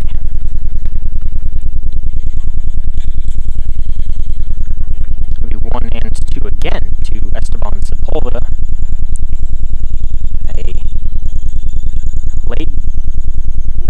An early game addition, Connor Blowski scratching from the lineup with a hand injury. Stompers hope to have him for what could be a big week of baseball. 1-2, taken outside and low. Nice plate approach there from Sepulveda, 2-2. Yeah, what we picked up from Zach Pace before the game was he was likely injured sliding earlier this week, maybe in that Sunday game where he got the start against Walnut Creek. Not a big worry. Hope to be back Friday when it's the final game between Sonoma and San Francisco at Arnold Field. 2-2, and it misses inside. It looked like it hit Sepulveda for a moment, but it did not. 2-2 to count, and Stompers have a ball game tomorrow, but that's a non-CCL game against the California Tigers. They'll face former Stomper Charlie Malton in his return to Arnold Field. You can catch that one video broadcast here on the Stompers YouTube channel. And then the Stompers resume CCL play Friday, Saturday, Sunday, 3 big games. A lot of playoff implications. 2-2, taken, strike 3 on the outside corner. Esteban Sepulveda having words with Eric Thompson behind home plate. Did not agree with the call.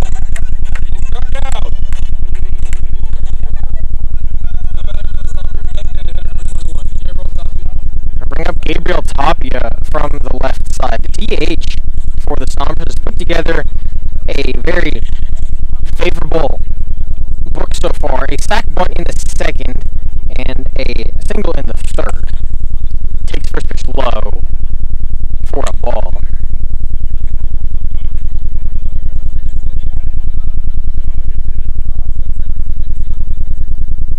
Now right on left. Appleby comes set at the belt, lifts and delivers. It's hard to the left side of the infield, fielded by Victorian, who can't glove it. Takes an ugly hop in front of the glove, and it kicks off the heel. It'll be a single for Gabriel Tapia.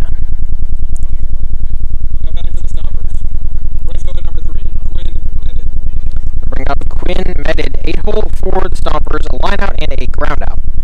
Entered the day 0 for 0 with the Stompers in just a couple of games with a walk, but still looking for his first Stomper hit. And for that matter, his first Stomper hit by pitch. I mean, it's the thing that happens to the Stompers more than most. Runner goes first pitch. The throw from Johnson, not in time. He's still behind home plate on the throw. It's a straight stolen base from Gabriel Tapia, his first of the season.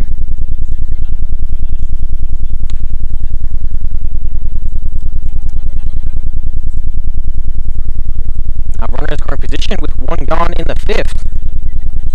Stompers looking to tack on the go-ahead run.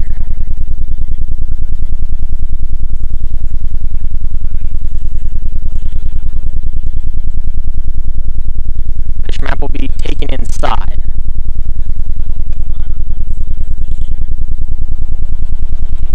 One and 1 to Quinn Meddon. Plays his college ball at University of Colorado Springs. Tapia leads off second, dances, gets up from Appleby before he delivers this one. Hits softly down the third base line, gloved, and now Tapia takes third base, and Meddon beats the throw out to first. The look by Justin Steckler took too long. It's an infield single for Meddon for his first Stomper hit, and I mean, that's about the most Stomper way to get your first hit. So it looked like a ground ball to advance the runner, but traded and out for a 90 feet. Turns into first and third, and just 1 gone for Kieran Baker. Baker, a strikeout and a ground out. Shows one first pitch, nearly puts it down, but it kicks foul down the first base line. Baker on the year, 8 hits, 4 RBI, 6 walks, and 13 strikeouts.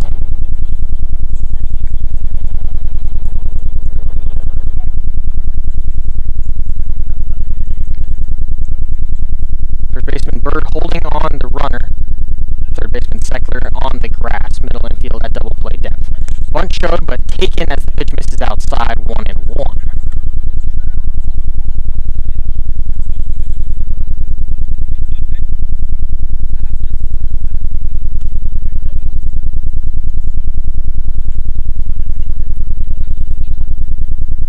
Four ball game, top of the fifth. Runners on the corners with one gone for Sonoma.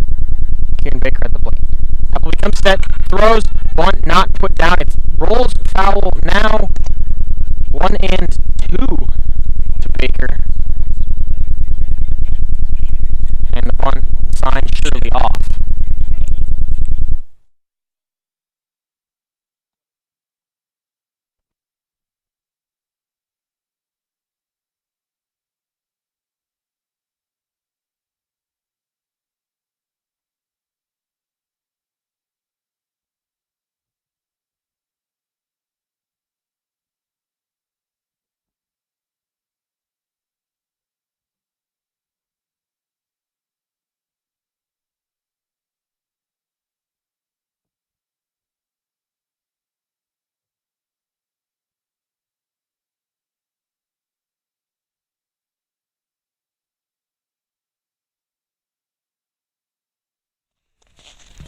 Pardon the technical difficulties.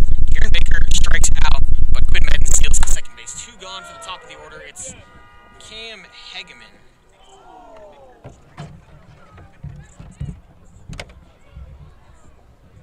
Hegeman's first pitch foul down the right field line.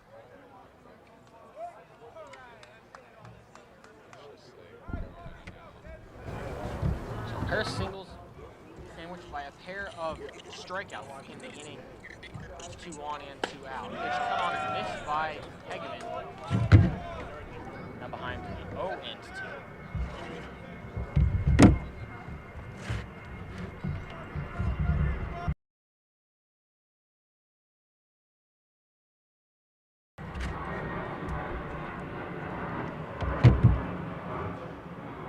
We said looking to get out of the inning. 0-2 misses outside to Hegeman. 1-2.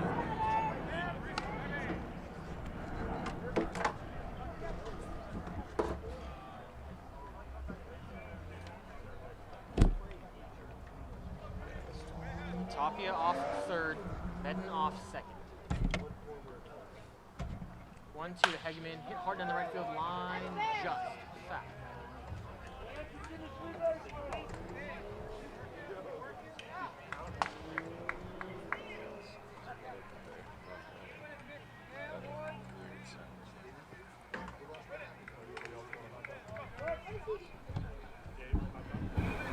One, two to Cam Hegeman.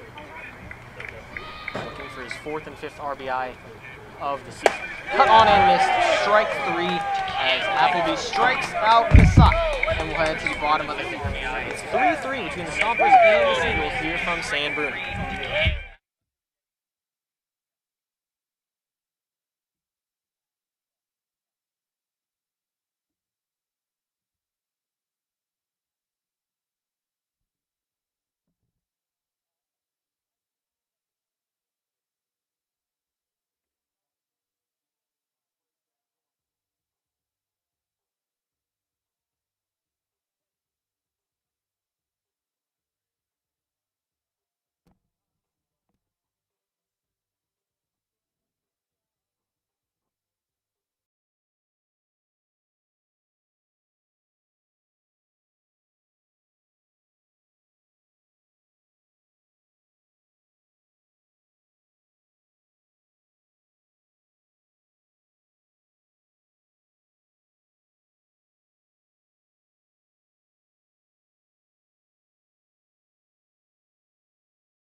For the Stompers, number 17, Kyle Sale.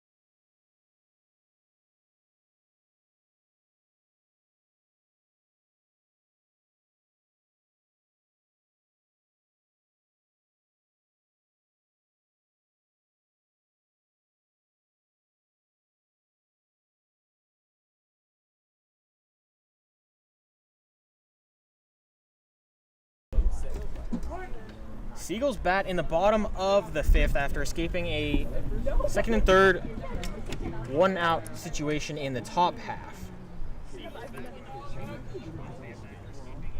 Ethan Bergen leads off. First pitch fouled off his foot, 0-1.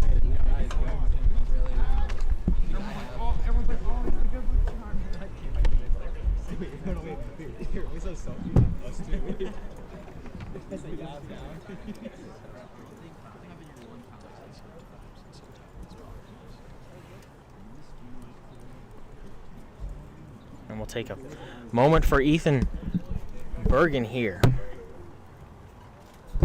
0 for 2 on the day with a pair of groundouts.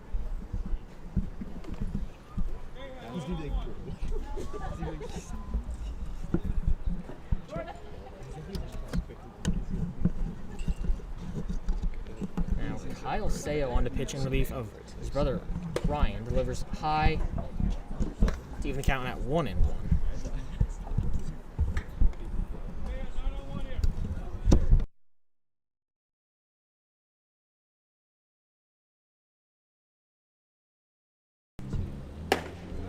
Pitch taken for a strike there. Now 1-2.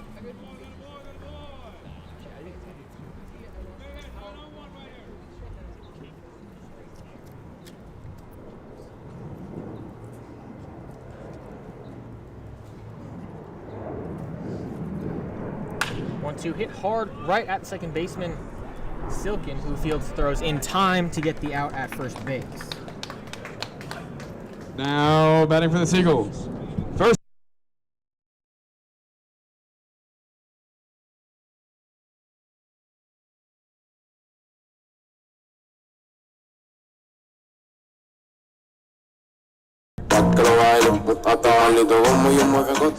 And it brings up Jackson Bird.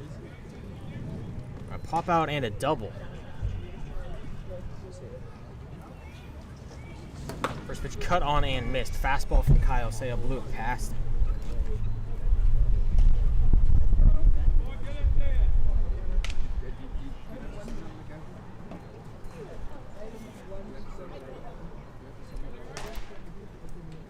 Bird bats from the left. Seo throws from the right. In relief for his brother Ryan, who went an inning and 2/3. Didn't give up a hit, struck out a pair, and hit a batter. 0-1 cut on and missed there. Now 0-2.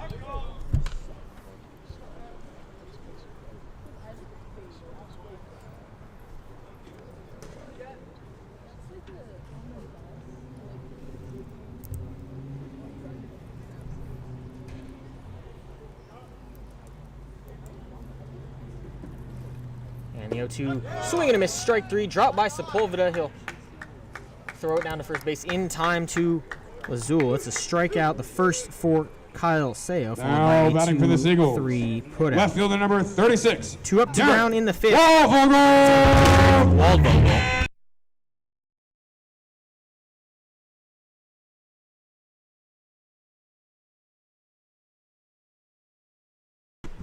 Waldvogel, a strikeout and a single. That single is what chased Devin Laginto from the ballgame back in the 3rd.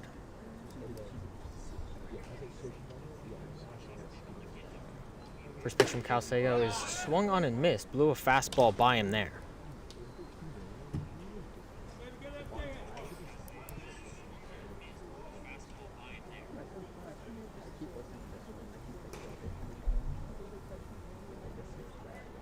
Seo gets the sign, comes set, delivers home, misses outside. Another fastball. Count even at 1-1.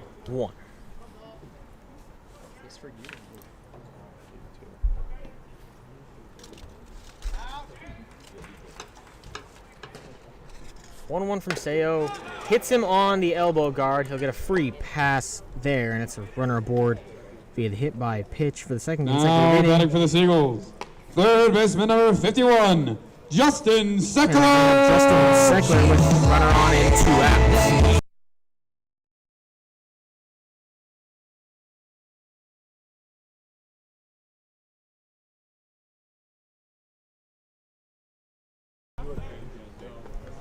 So Seckler takes the box, a walk and a fly out so far today. Hitless in his season with the Seagulls so far. That's just 0 for 3 entering the ballgame. He hits the first pitch he sees high and deep to left. Going back is Kieran Baker at the wall. Makes the sliding catch. Nice play to save a run from Kieran Baker there. We'll head to the top of the 6th. Knotted at 4 here at San Bruno.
Back for the top of the 6th inning here at San Bruno. Number 24, Max. Final Andrew. road game for the Sonoma Stompers this season. They'll have 3 CCL contests and an out-of-league contest in the next 4 days. That's before the off day on Monday and the CCL playoffs beginning Tuesday. First pitch to Max. Handren misses inside. Handren on the day, a walk, a single, and a strikeout. Just adding to his .525 on-base percentage entering this ballgame. The walk was his 15th. The single, his 27th hit. Pitch from Mr. Appleby finds the corner, now 1-1. Handren wishing he had swung at that one there.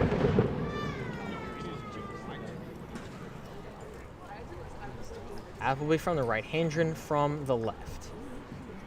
Lifts the leg, delivers, it's cut on and missed. High fastball gets a swing from Handren, now behind 1-2. Thanks for bearing with us through some technical difficulties on the road. We'll go just single commentator for the final 4 innings here. I'll have the 6th, and Kieran Costa takes you through 7, 8, and 9 here on the Sonoma Stompers Radio Network. Pitch from Appleby misses just high. Now 2-2 to Handren.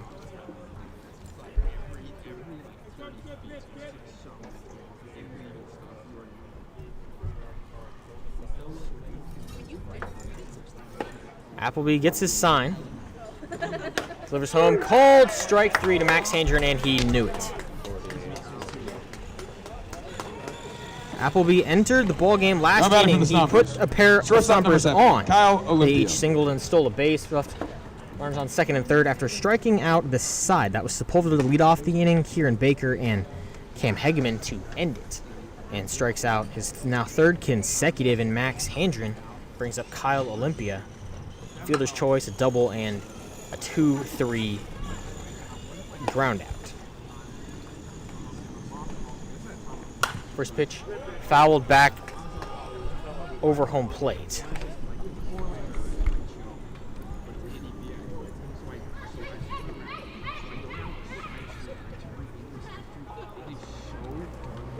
Olympia from the right side, Appleby from the right side in relief of Max McGrady.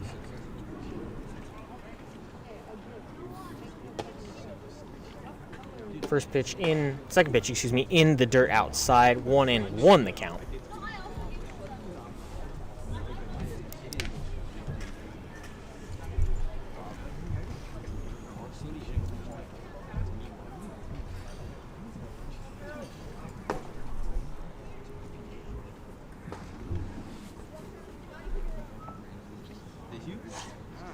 Appleby set the 1-1. Fouled off the hands, now 1-2. Nice pitch there from Appleby. Fastball on the hands, gets the swing and the foul ball.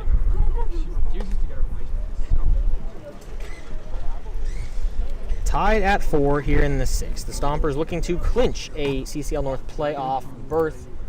The Seagulls just looking to play spoiler here with an 8-24 record.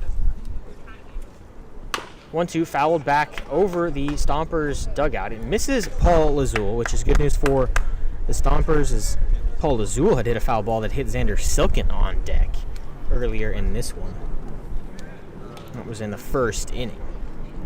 Silken has since stayed in the ball game. Appleby gets the sign from Johnson. Takes a breath, comes set. Hit hard to the left side. Fielded by Seckler. The throw in time to get Kyle Olympia. The 5-3 puts down the second of the inning.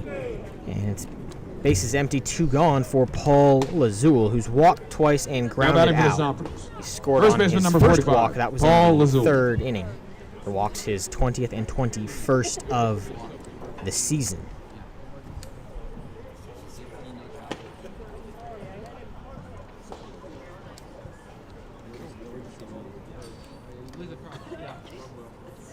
He digs in from the left against the righty Appleby in his second inning of work. First pitch taken high and in by Lazul, 1-0.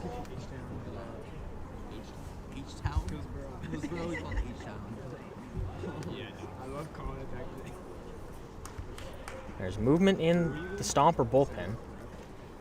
Kyle Seo just finished his first inning of work. Would be interesting move to see him replaced here. Second pitch fouled back by Lazul, 1-1 the count.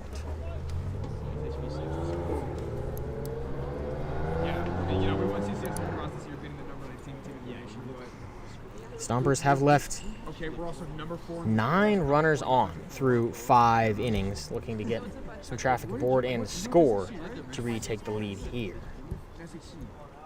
1-2, 1-1 taken for a strike, now 1-2.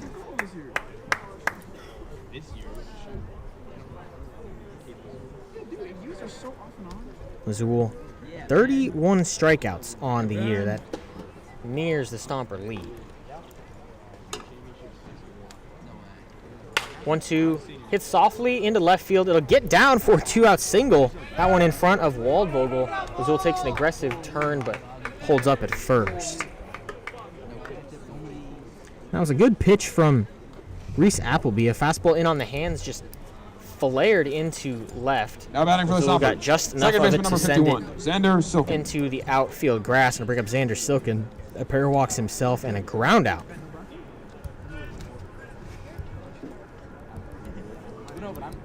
Playing in just his first full week with the Stompers, he entered with a 125 average. That's 1 for 8 with a strikeout. He's tacked on a pair of walks, as mentioned.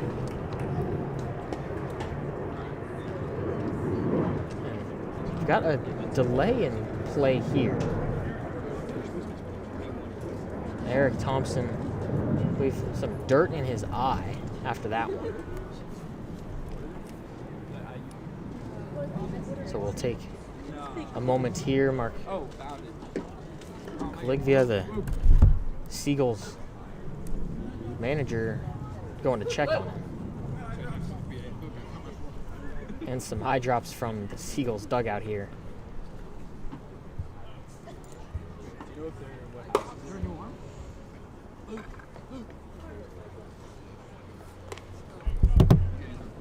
And we'll take a quick break while they check on Eric Thompson, and we'll be right back on the Stompers Radio Network. Vachon's original Japanese barbecue sauce was born from founder Justin Gill's multi-generational family recipe that was passed down to him by his Vachon. Now, the multi-generational family recipe has inspired the bold, fresh umami flavor and clean ingredients in all of Vachon's sauces, including their new Japanese dipping sauces. Find Vachon's sauces at your local grocery store today. Vachon's, a tradition of bold, fresh umami flavor, and proud sponsor of the Sonoma Stompers. Play has resumed here. Eric Thompson good to go behind the plate. It's Reese Appleby pitching to Xander Silkin. The first pitch misses inside.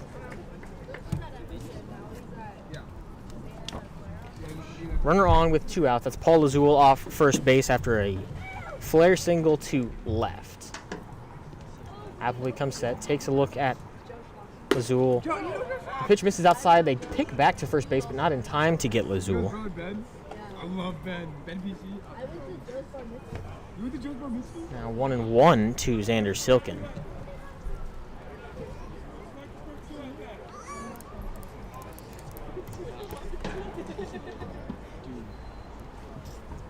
Appleby set at the belt.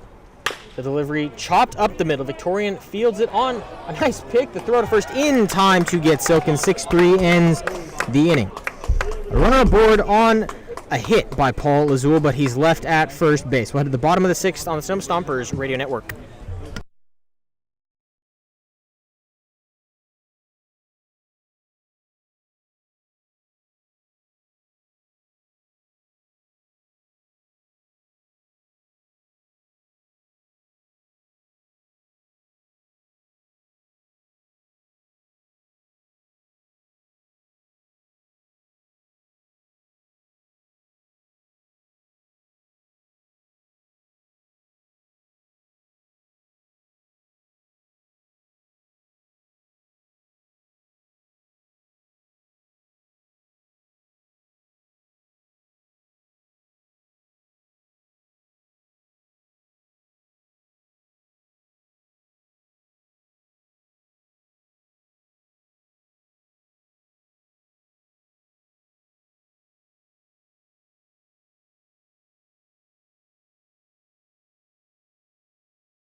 Vachon's original Japanese barbecue sauce was born from founder Justin Gill's multi-generational family recipe that was passed down to him by his Vachon. Now, the multi-generational family recipe has inspired the bold, fresh umami flavor and clean ingredients in all of Vachon's sauces, including their new Japanese dipping sauces. Find Vachon's sauces at your local grocery store today. Vachon's, a tradition of bold, fresh umami flavor, and proud sponsor of the Sonoma Stompers.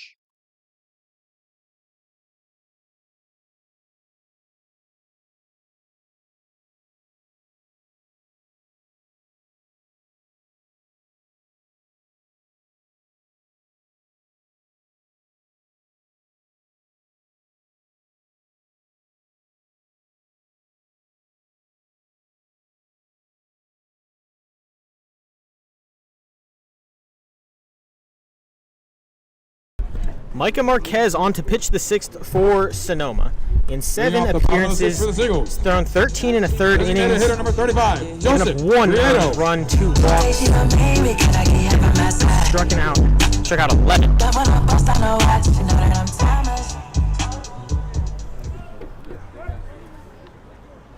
Versus the Seagulls, he's thrown 2 innings, given up a hit, and struck out a pair.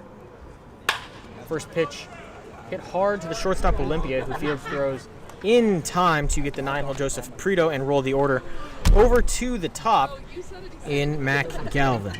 Now batting for the Seagulls, center fielder number 26, Mac Galvin.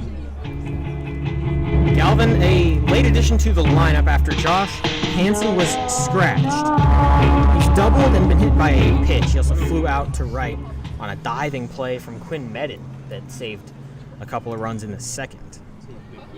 First pitch taken for a ball. Missed Eric Thompson's zone low. The lone earned run given up by Micah Marquez came in his last outing. That was against Walnut Creek. This one catches the inside third. 1-1 the count.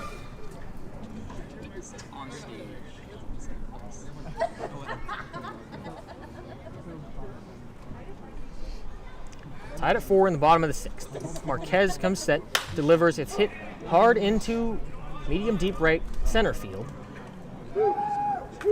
Cam Hegeman ranges over and makes the grab. 2 gone in the 6th for the Seagulls. And bring up the 2-hole Caden Victorian. Now batting for the Seagulls, double, a ground out, and a strikeout. Caden Victorian with a .417 average and a 1.1 OPS. 517 batting average. The strikeout in the 4th was his 8th of the season. The double in the 3rd was his 1st, but he's got a pair of triples on the season as well. First pitch taken inside. Marquez, the righty, out of William Jessup. Been a great arm for Zach Pace out of the bullpen.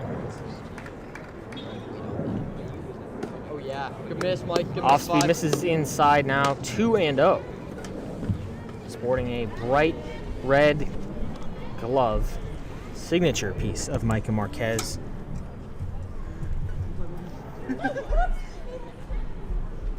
The 2-0 misses a high 3-0.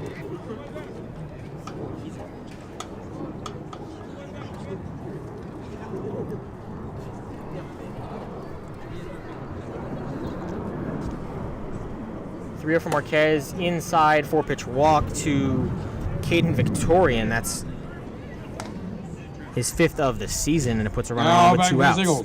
Right fielder number 7, Allen.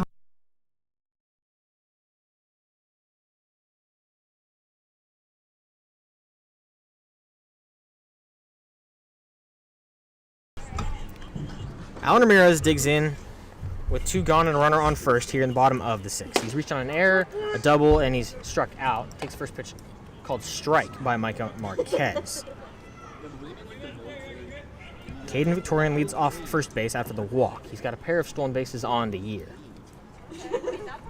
Leads and takes off here. Marquez delivers the pitch. It's hit hard on the third base line, fielded by Handry. The throw in time to get Alan Ramirez and end the inning. A 2-out walk is left aboard. We'll head to the 7th inning. Kieran Costa takes you through the final 3 here on the Sonoma Stompers Radio Network. The Sonoma Stompers have partnered with Crandall Roofing to bring you the Grand Slam seating section. All grandstand seats are now sponsored by Crandall Roofing, the best roofers in the North Bay. Let your next roof be your last roof. Call Crandall Roofing, Diamond certified and proud partners with the Sonoma Stompers. Hey Stomper fans, if you need tree service, call Arbor MD. Proper tree care is essential for ensuring the safety, health, and beauty of your trees. Arbor MD's tree knowledge and expertise protects your property and enhances its value while also contributing to environmental sustainability and long-term tree health. Call Arbor MD for all your tree care and landscape needs. Nana's estate-grown extra virgin olive oil is made from olives grown exclusively on the property of Vianza Winery. They were hand-harvested and pressed to create Nana's extra virgin olive oil. Go to shop.vianza.com to see why Nana's olive oil is the very best.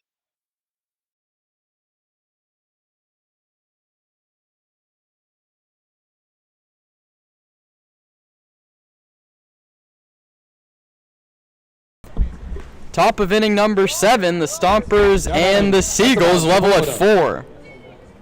Esteban Sepulveda, Gabriel Tapia, and Quinn Medin. The Stompers looking for a little bit of offense. They've been held scoreless the last 3 frames. Goodness, 3 frames. And a high and tight on Sepulveda. Ducks out of the way. He's ahead 1-0. Against Reese Appleby, who's now starting his 3rd full inning of work, has yet to allow a run despite giving up a couple singles. He's left runners on every inning. Sepulveda takes a called strike, a fastball in there, 1-1. CCL North standings bunched up at the top. Stompers control their own destiny. All they need to focus on is getting this win here in San Bruno. Being helped out on the out-of-town scoreboard, though. The Blues trail at 4-1. That game heads to the 8th. High and tight again. Reese Appleby has a plan, and it's don't let Esteban Sepulveda get his arms extended. Sepulveda reached on an error in the 2nd, popped out in the 3rd, and struck out in the 5th. Looking to get the Stomper leadoff man aboard for the first time since inning number 4. He swings and misses. The count's 2-2.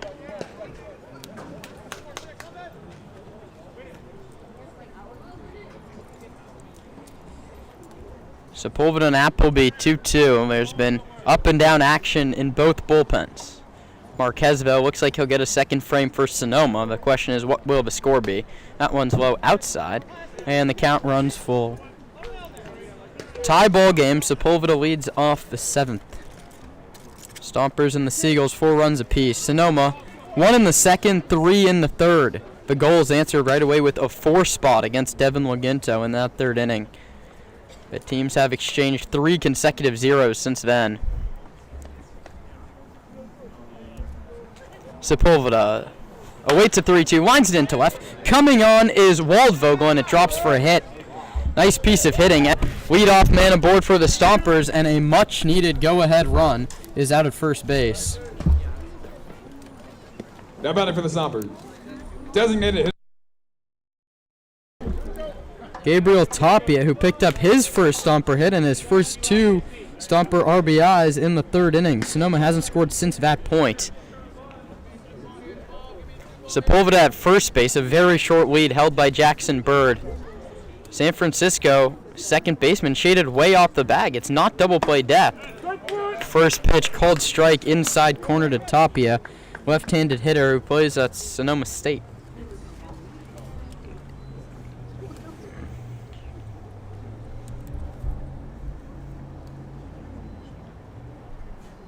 Oh, 0-1 on the way to Gabriel. He hits it hard but foul past Jacoby Heyer in the first base coaching box. That ball hit on a line, but foul.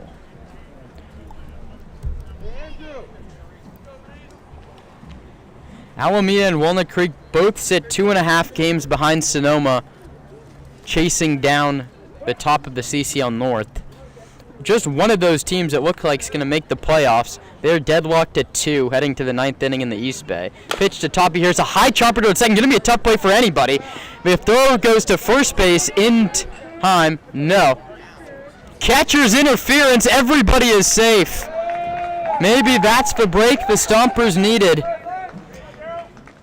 Tapia's bat hit Ethan Johnson's glove on the swing. Sonoma set up first and second. That goes C-I-N-F in your scorebook. Catcher's interference to first base goes Tapia, to second base goes Sepulveda.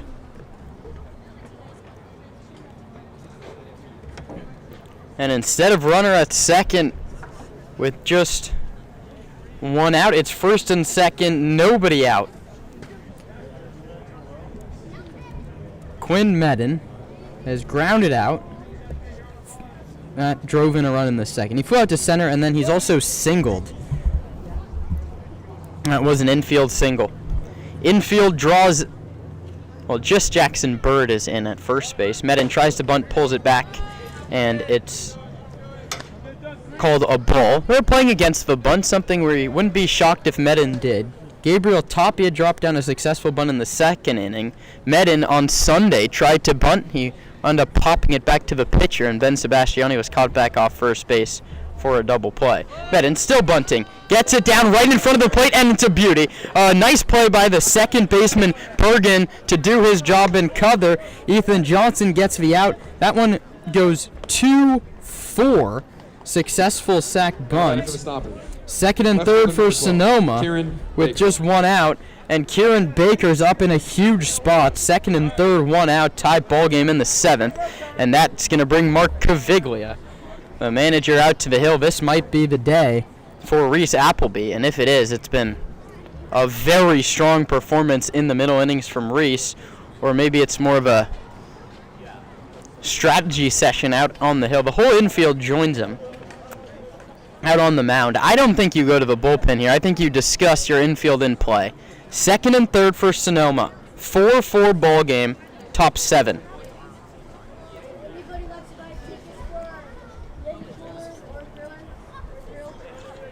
It doesn't get much better than this. Tie game, late innings, throes of the playoff hunt for the Stompers, doing everything they can to bring the CCL North title game to wine country. That would be Wednesday at Arnold Field.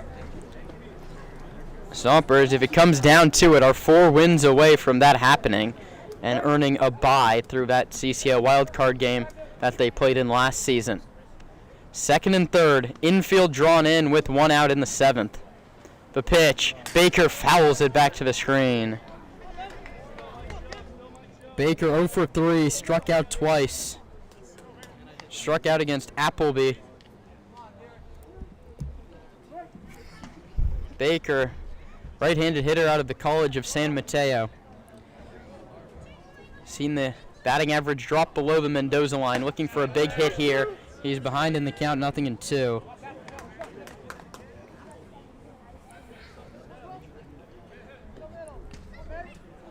The Stompers have left a runner every inning. Totals 10 through 6 frames. The early season left on base woes back to catch up to Sonoma down the stretch. 0-2 pitch to Baker. He takes inside 1-2. Nice job there from Kieran.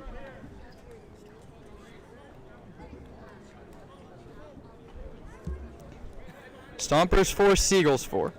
Top of the 7th inning. Second and third with one out. Baker, a right-handed hitter, set up in the back of the batter's box. The pitch struck him out swinging, tipped into the glove of Johnson. Baker's K'd for the 3rd time today, and it's back to the top in Cam Hageman. Number 19, Cameron Hageman. 5th strikeout for Appleby, looking to pick up a 3rd consecutive shutout inning. He has to get through Cam Hageman, 2 on, 2 out. Hageman 2 for 4 today. 5 hits over his last 2 games. He lines this one into the glove of the second baseman, Bergen, and the inning is over. The Stompers leave runners 11 and 12. Time to stretch in San Bruno, tied at 4.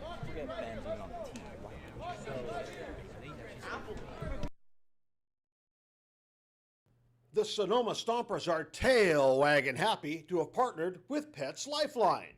Pets Lifeline offers several programs for pet owners in Sonoma, from dog training classes to spay-neuter and microchipping.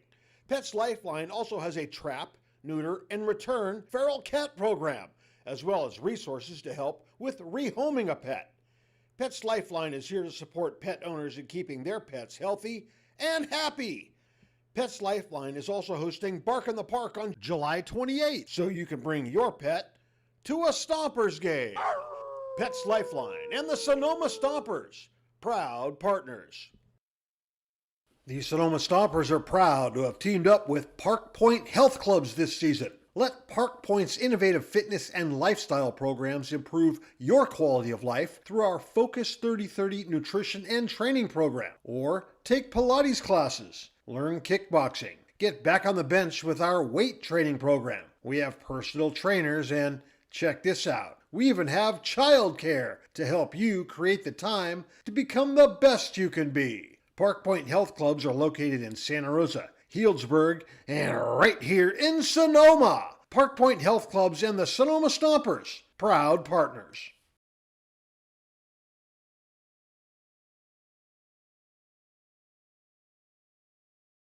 I'm Paul Azul, first baseman for your Sonoma Stompers, and you're listening to the Sonoma Stompers Radio Network.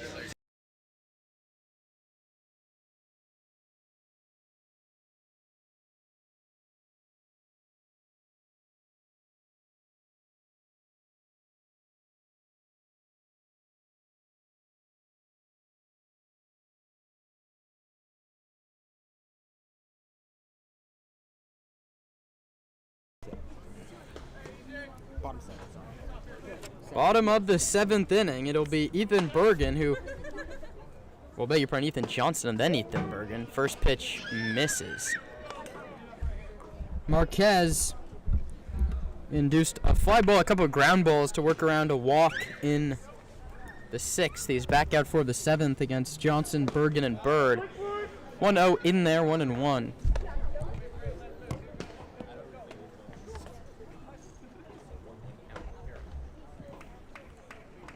One ball and one strike on the left-handed hitter, Johnson.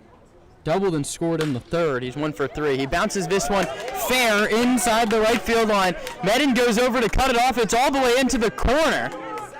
Johnson's going to head towards second. Foul ball has been, well, no, out of play. Now batting for the Seagulls, second baseman number 17, Ethan Bergen.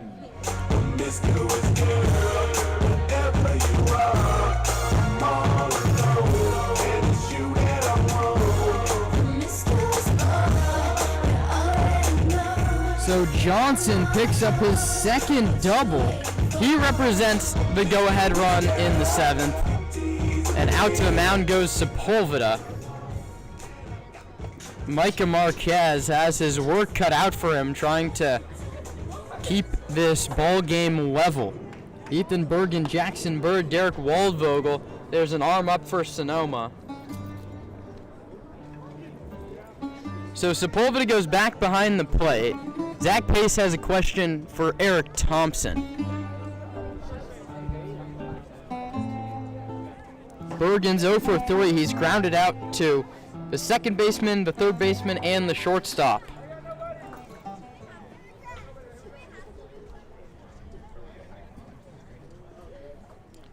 Pressure continues to build. Arguably the biggest run of the season stands on second base. His name's Ethan Johnson, who picked up his 2nd double of the day, his 5th of the season. Marquez has just 1 earned run this year. He comes home to Ethan Bergen high and tight. Marquez now trying to finish off his 15th inning of the season. He allowed 1 earned run last time out against Walnut Creek. It's the only earned run, the only run for that matter, that he's allowed all campaign. Check second. Comes home. Bergen fouls it back to the screen, 1-1. About 2.5 hours after first pitch here from San Bruno, we sit in a deadlock at 4. Bottom of inning number 7. Stompers have left 12 runners. Micah Marquez looks to strand a man on the pitching side. 1-1 home. Just high. Bergen ducked out of the way of a pitch that bent back and almost found the inside corner.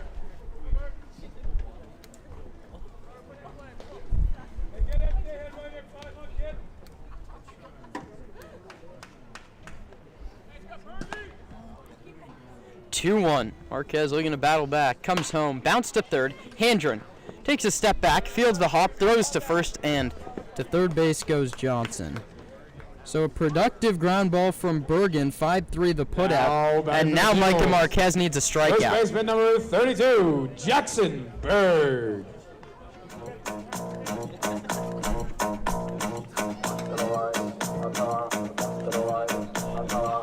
Que lo baile, hasta malito como yo me fecota. No quería nada, yo quería beber. Busco un componente y no me dio nada. Y después pareció, yo me fui otra vez. Ay, pa' que lo baile, pa' que lo baile, pa' que lo baile. Baile, pa' que lo baile, hasta abajo, pa' que lo baile, hasta abajo, pa' que lo baile, hasta abajo, pa' que lo baile. Yo malito como yo me fecota. And how about this story for you? Jackson Bird foiled the Stomper playoff hopes in 2024. He looks to put a damper on the 2025 hopes. Runner at third. One out. Marquez delivers. The lefty Bird takes outside 1-0. Jackson, this is his second CCL team in as many years. He was a majority of the time he was a starter last season for Walnut Creek, including the CCL North title game. 6 innings and a win over Sonoma. He hits this one through the right side, base hit. And it's 5 unanswered runs from the Seagulls. They've jumped in front 5-4. Mark Caviglia's crew playing spoiler in a big way. 5-4 in the 7th. Now batting for the Seagulls, left fielder number 36, Derek.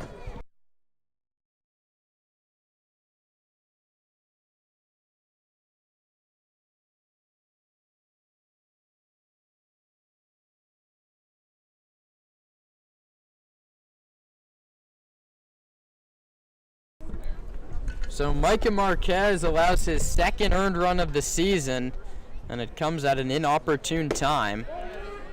It's the 5th consecutive run the Stompers have given up. They've seen a 4-0 lead turn into a 5-4 deficit, and now the offense has a lot of work to do with just 6 outs to do it. Marquez working against Waldvogel. That one's hit to left center field, ranging over his Hegeman, and it's over his head. Hageman's going to go scramble to pick it up. Nick Escalar is going to send one run to the plate. Here comes the throw, and Marquez is going to try and backpick to second base. RBI double Derek Waldvogel. 6-4 lead for San Francisco. Batting for the Seagulls, third baseman number 51, Justin Seckler.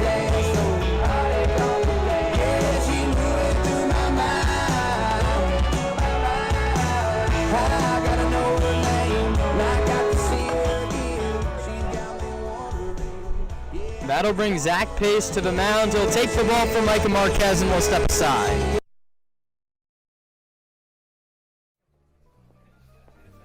Nestled in the heart of Sonoma, Verano Cafe stands as the answer to locals yearning for wholesome food.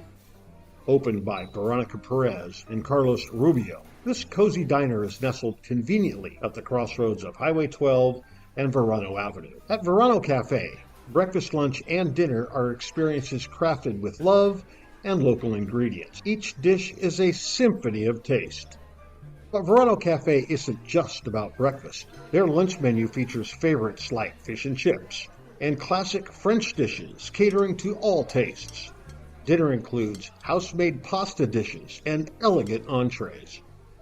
What really sets Verano Cafe apart is its commitment to quality and community. With locally sourced ingredients and a dedicated team that feels like family, Verano Cafe offers a warm and welcoming atmosphere.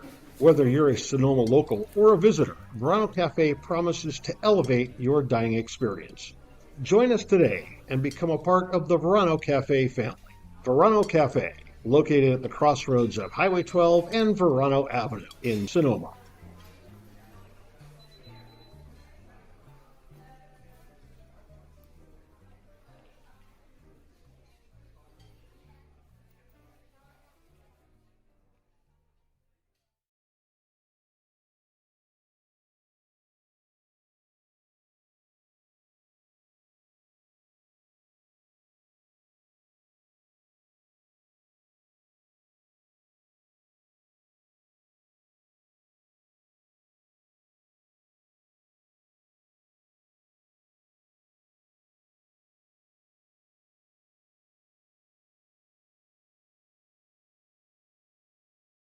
Hey, Stomper fans, if you're looking for roof services, look no further than Crandall Roofing. Crandall's dedicated team of professionals guarantees excellence. From roof repairs to installations, Crandall delivers top-notch solutions with unmatched value. One of the reasons Crandall Roofing stands out is Crandall Roofing uses only Class A fire-rated materials, and Crandall Roofing is certified by the manufacturer who extend warranties up to 50 years. Not only that, but Crandall Roofing's simple pricing plan ensures absolute transparency. Gideon Hahn comes on in relief his final day as a Sonoma Stomper. He's packing up and heading down to Texas. He'll play for the Texas Tech Red Raiders this coming fall. A big move to the D1 level for Hahn. But here for the Stompers, he needs to get out of a jam left in by Micah Marquez, and he slides one past Seckler. It's 0-1. Hahn, a right-handed pitcher, 1-0 with a 1.88 earned run average, and that's just because he's struggled his last two outings. Both have been against Walnut Creek, 3 earned over 4 1/3.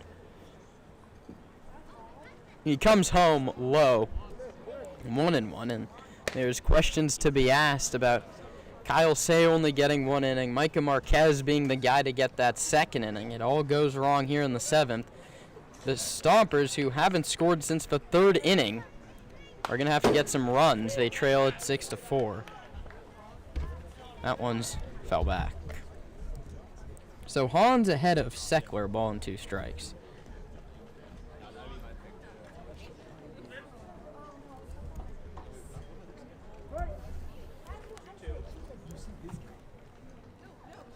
Hahn, a sidewinding righty from Seoul, South Korea, comes home. Seckler takes low, and the count runs full. Now 3-2.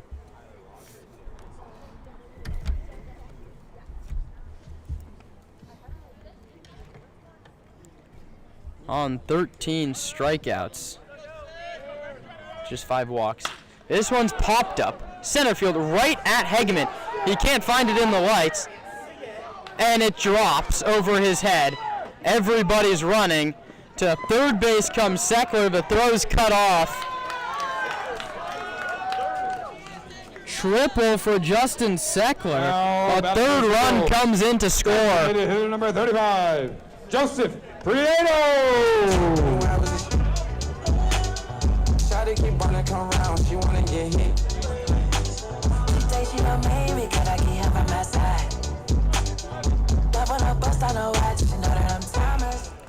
That ball was just hit out towards dead center field. Hegeman couldn't find it in the lights. It's not a very well-lit ballpark here in San Bruno. Anything hit to the outfield in the air is a toss-up. That one gets over Hegeman's head, and it's 7-4. On to Prieto. That one's past Sepulveda, kicks back. Run can't move from third base. 4 hits in the inning, and the count's now 7-4 in favor of San Francisco. Johnson double, Bird single, Waldvogel double, Seckler triple. He's at third with 1 out. Hahn to Prieto, called strike, 1-1.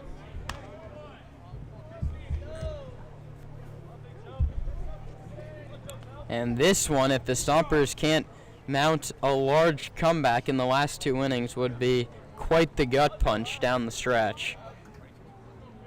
Hahn comes home. Prieto fouls it back to the screen, 1-2.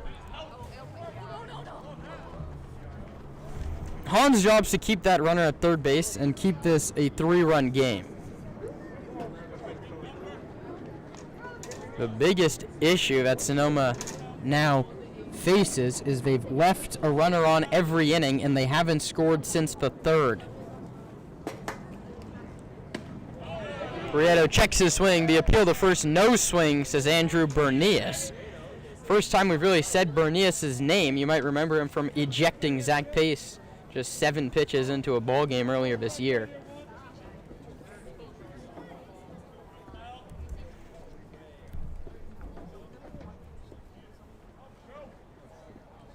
Three runs home in the inning, 7-4 the Seagull lead. That one's bounced foul up the third base line.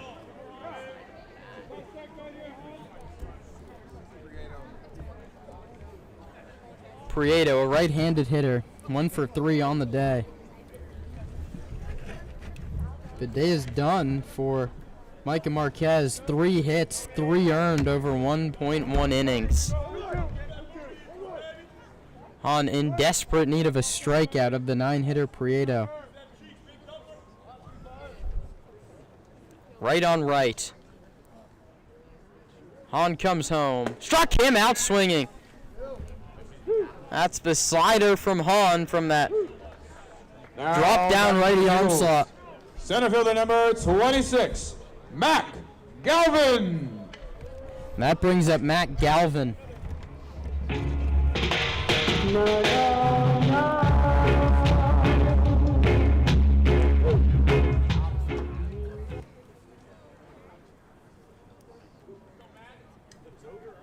Galvin, a right-handed hitter. Hahn, a right-handed pitcher, and it misses low and away, 1-1. Out-of-town scoreboard. The Blues trail the Barons down at Sinsheimer 4-1 in the 9th. That would be the only saving grace from what's been a real tough day to be a Stomper fan up until this point. Hahn comes home. Outside 2-0.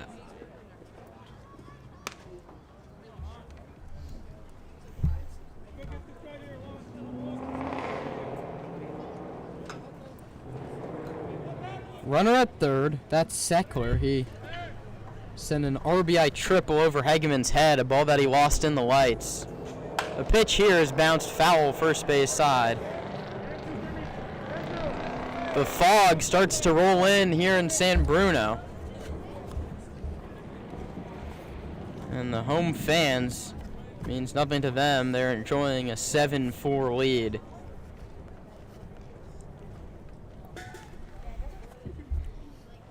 Hahn stares into Sepulveda to get his sign. Seckler causing problems up third base. Hahn comes home. Galvin hits a high chopper to second. High hop. The throw to first is in time. The inning's finally over. 3 runs, 4 hits, 1 left. The Stompers offense trails by 3. They'll get their chance in the top of the 8th when we come back on the Sonoma Stompers Radio Network.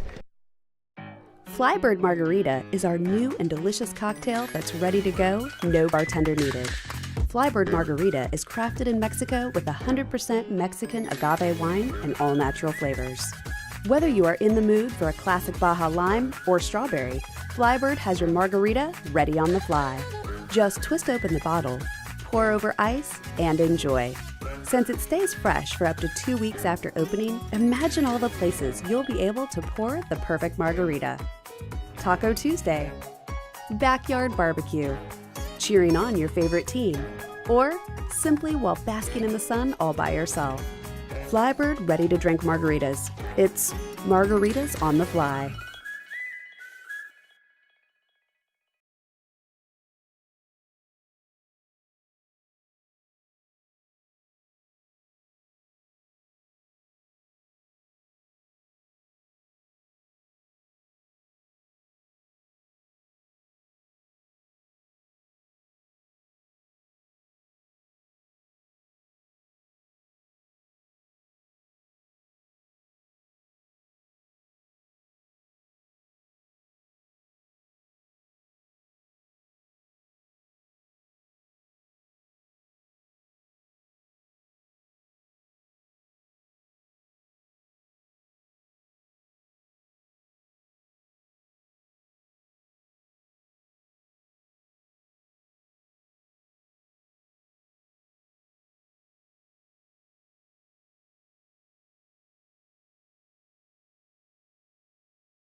Top of the 8th inning, the Stompers offense has a lot of work to do, and Max Handren takes inside. Handren, Olympia, Lazul, those will be the 3 to hit. The Stompers now trail it by a score of 7-4.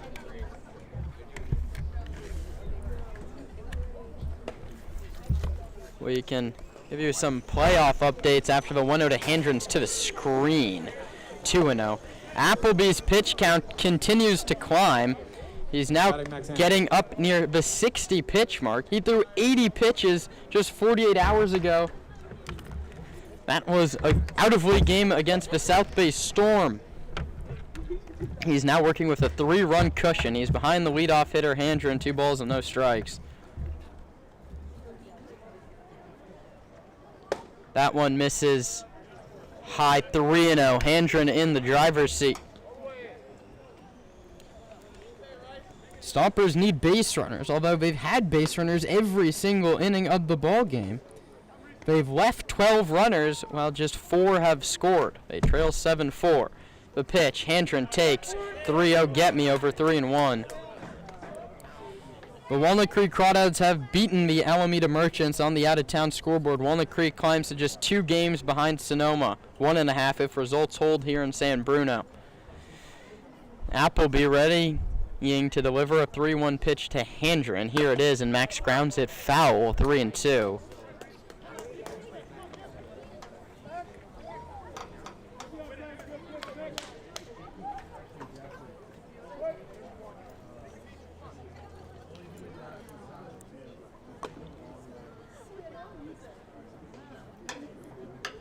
Payoff pitch, Appleby to Handren. Max pops it up on the infield. Everyone's going to come together, and it's off the glove of Appleby. The Stompers catch a break. Miscommunication from the San Francisco infield. They make the pitcher, Appleby, make the play, and it kicks off his glove. Error charged to Appleby. Kyle Olympia. E1, Handren's aboard. He was ahead 3-0 in the count. Appleby battled back to 3-2 and induced an easy pop-up that dropped between 3 different Seagulls.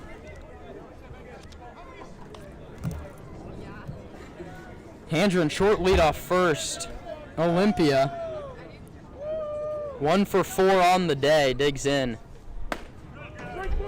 Pitch is a called strike 1, outside edge.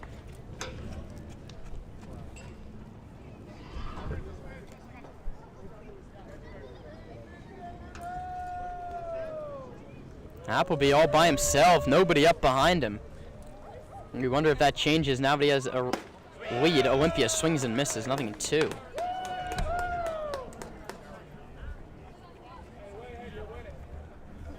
(7-4) the Seagulls over the Stompers. San Francisco eliminated from postseason play over a week ago. Sonoma, on the other hand, playing for the 1 seed. But it's the team with the chip on their shoulders out in front, 7-4. Olympia takes outside, 1-2. The displeasure of the San Francisco dugout.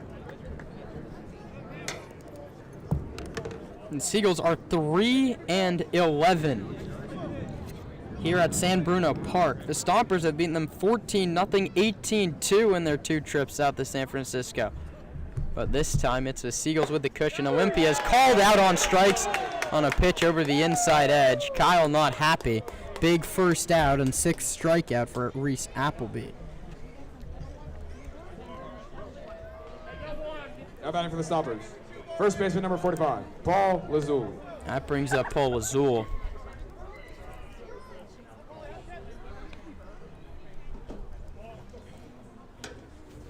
Left-handed hitter just trying to keep this 8th inning alive. Handren reached on an error to start the frame.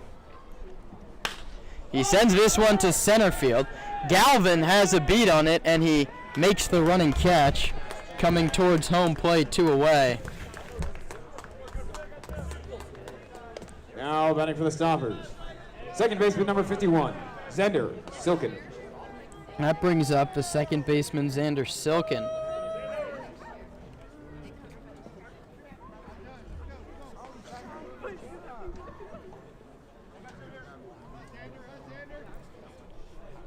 Handren reached on an error to start the frame. Since then, Olympia struck out. Lazul flew to center. Silken takes low, 1-0. Esteban Sepulveda out on deck.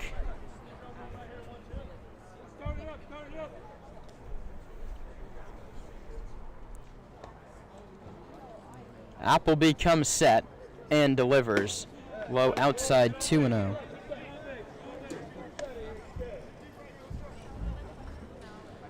The Slow Blues trail 4-1 in the bottom of the 9th inning down at Sinsheimer Stadium in San Luis Obispo.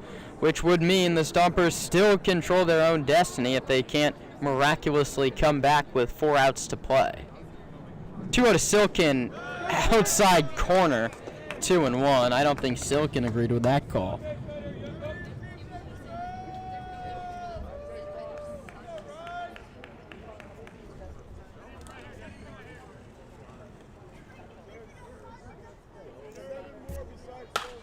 That one's popped up.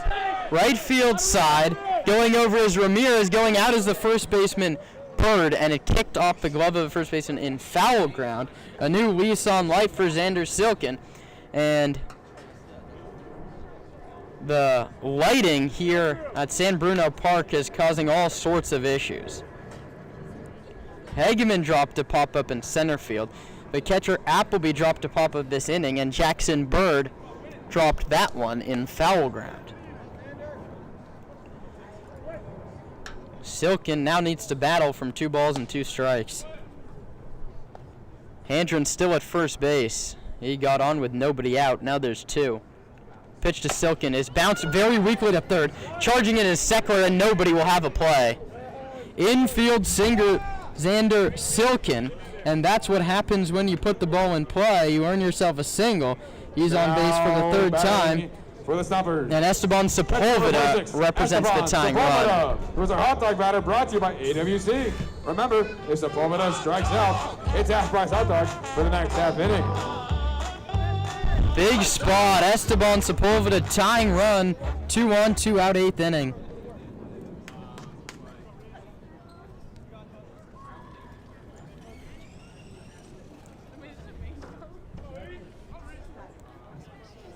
From second is Handren. From first is Silken. Sepulveda hits it hard but foul. Pass of a convoy of Sonoma Stomper coaches discussing things outside of the Stomper third base dugout.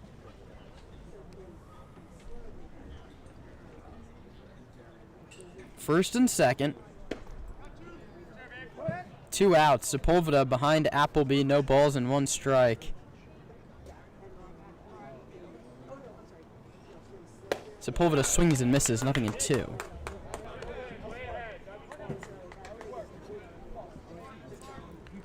(7-4). Goals over the Stomps. Top of inning number 8, first and second, 2 men out. Sepulveda awaits an 0-2 pitch from Reese Appleby. Another 70-plus pitch performance on 2 days rest. Sepulveda lines it foul back to the screen. Esteban stays alive. Trying to extend this inning for Gabriel Tapia, who's already delivered a 2 RBI hit today. That's half of the Stomper ribbies.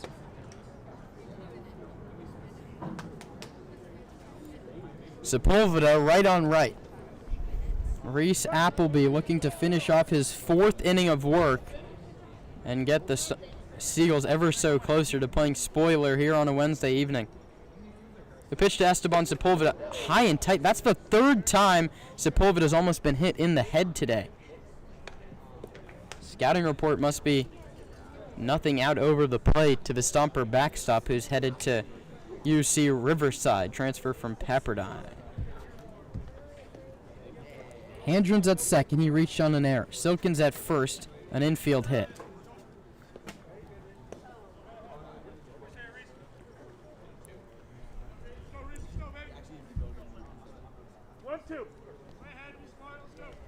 Thanks for joining us as the hands of the clock continue to tick towards 3 hours after first pitch. Sepulveda takes low away, 2-2. The Stompers look to be in control of this ball game. They put up a 3 spot in the 3rd inning to take a 4-0 advantage. The Seagulls answered with 4 of their own in the bottom of that inning and deadlocked into the 7th. The Seagulls broke through again with 3 runs. 7-4 your score. First and second, 2 outs. Stompers, I'll mention one last time, they win and they're in to the CCL North playoffs.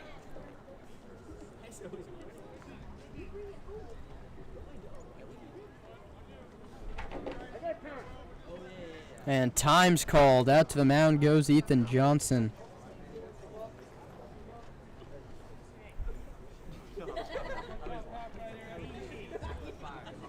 This would even the season series at 3 apiece. And if things somehow spiral horrendously here in the last 4 days for Sonoma, these are games you're going to look back on. You don't want to drop into an 8-24 squad with a win for San Francisco. A third of their victories this season would be at the hands of Zach Pace's Stompers. That's not a stat you want to hear. 2 balls, 2 strikes.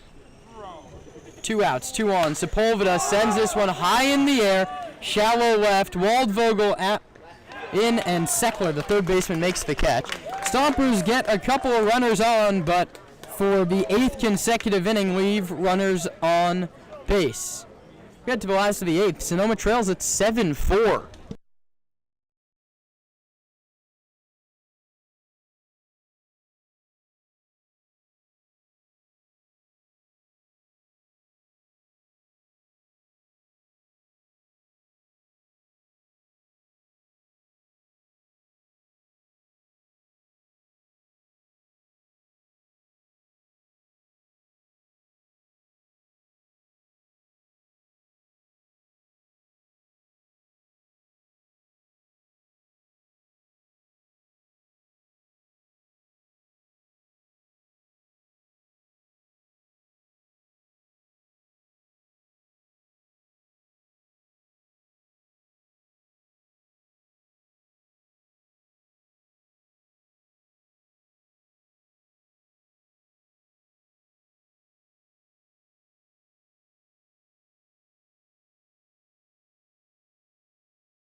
Ninth inning will be next after the last of the 8th. That starts with a ball from Braden Gentz, who's made now his 10th appearance, 8 of them out of the bullpen. He's only given up runs as a starter. His one start didn't go his way. Everything out of the bullpen has been near perfection. He's behind 2-0. Gentz's last league outing was 10 days ago. He shut down the last inning going into the All-Star break in a 17-1 game against Alameda. Comes home, swing and a miss. Gentz out of Pepperdine in the transfer portal right now. Gave up 2 runs in the CCL Showcase game. That was exactly a week ago, last Wednesday. His 2-1 pitch, high 3-1. He has Victorian, Ramirez, and Johnson. And we might see Reese Appleby for a 5th inning. Some consolation news, the Slow Blues have lost, so Sonoma cannot lose ground to the second team as this one's bounced up the middle. Gloved by the second baseman, Tapia. Throws Silkin. He throws cross body to get him. It's a very nice play by Xander Silkin. Right fielder, and really 7, pick it out at second base. Ramirez!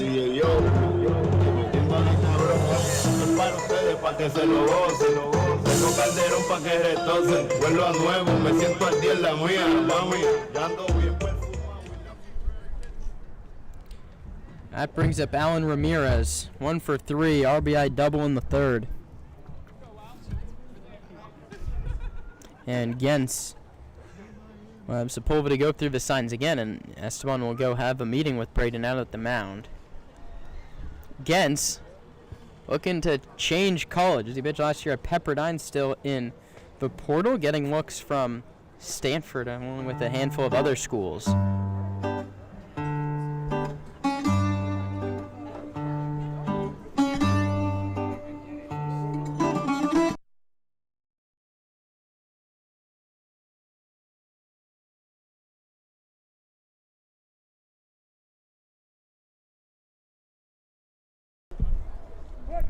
Sepulveda back behind the plate. Ramirez and then Johnson. Gens trying to hold this at just a 3-run deficit for Sonoma. Gens's pitch is a half-swing ground ball to third. Handren charges, glove side, transfer throw, in time to get him. Max Handren makes third base look effortless. Catcher number 16, Ethan Johnson.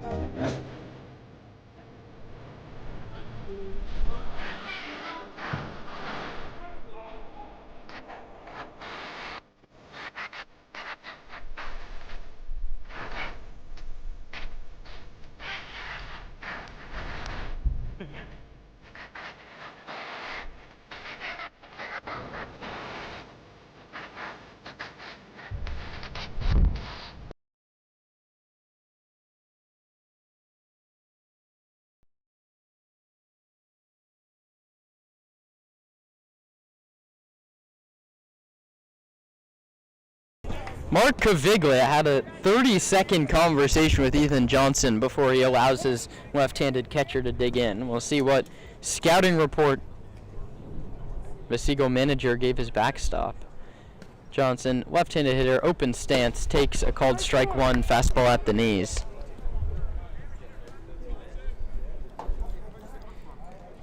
Ethan, 2 doubles in a 2-for-4 day. He scored 2 runs.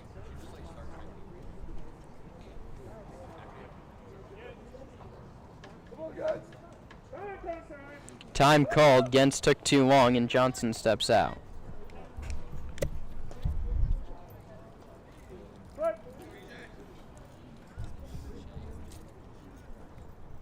Gens a righty, delivers in there for a called strike 2.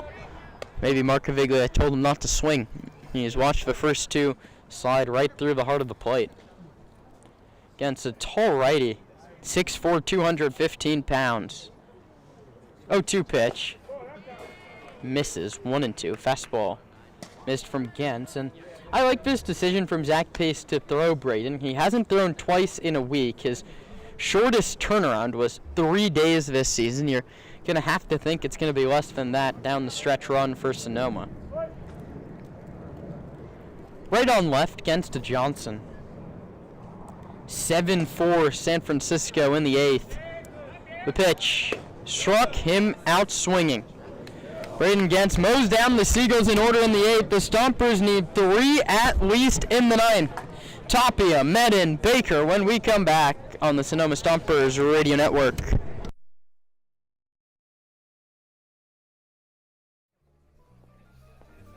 Nestled in the heart of Sonoma, Verano Cafe stands as the answer to locals yearning for wholesome food. Opened by Veronica Perez and Carlos Rubio, this cozy diner is nestled conveniently at the crossroads of Highway 12 and Verano Avenue. At Verano Cafe, breakfast, lunch, and dinner are experiences crafted with love and local ingredients. Each dish is a symphony of taste. But Verano Cafe isn't just about breakfast. Their lunch menu features favorites like fish and chips and classic French dishes catering to all tastes. Dinner includes house-made pasta dishes and elegant entrees.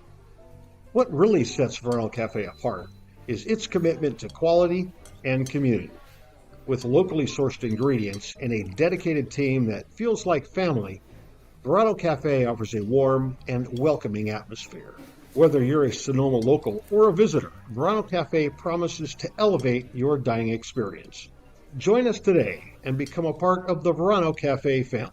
Verano Cafe, located at the crossroads of Highway 12 and Verano Avenue in Sonoma.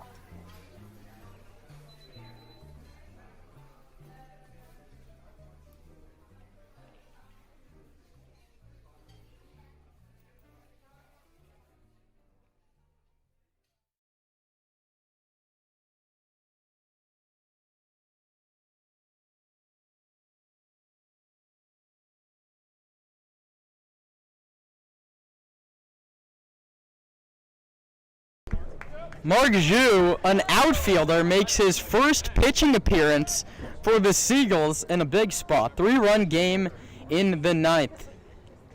Gabriel Tapia, Quinn Medin, and Kieran Baker are the three slated. Zach Pace's name's off the bench. Zhu misses high.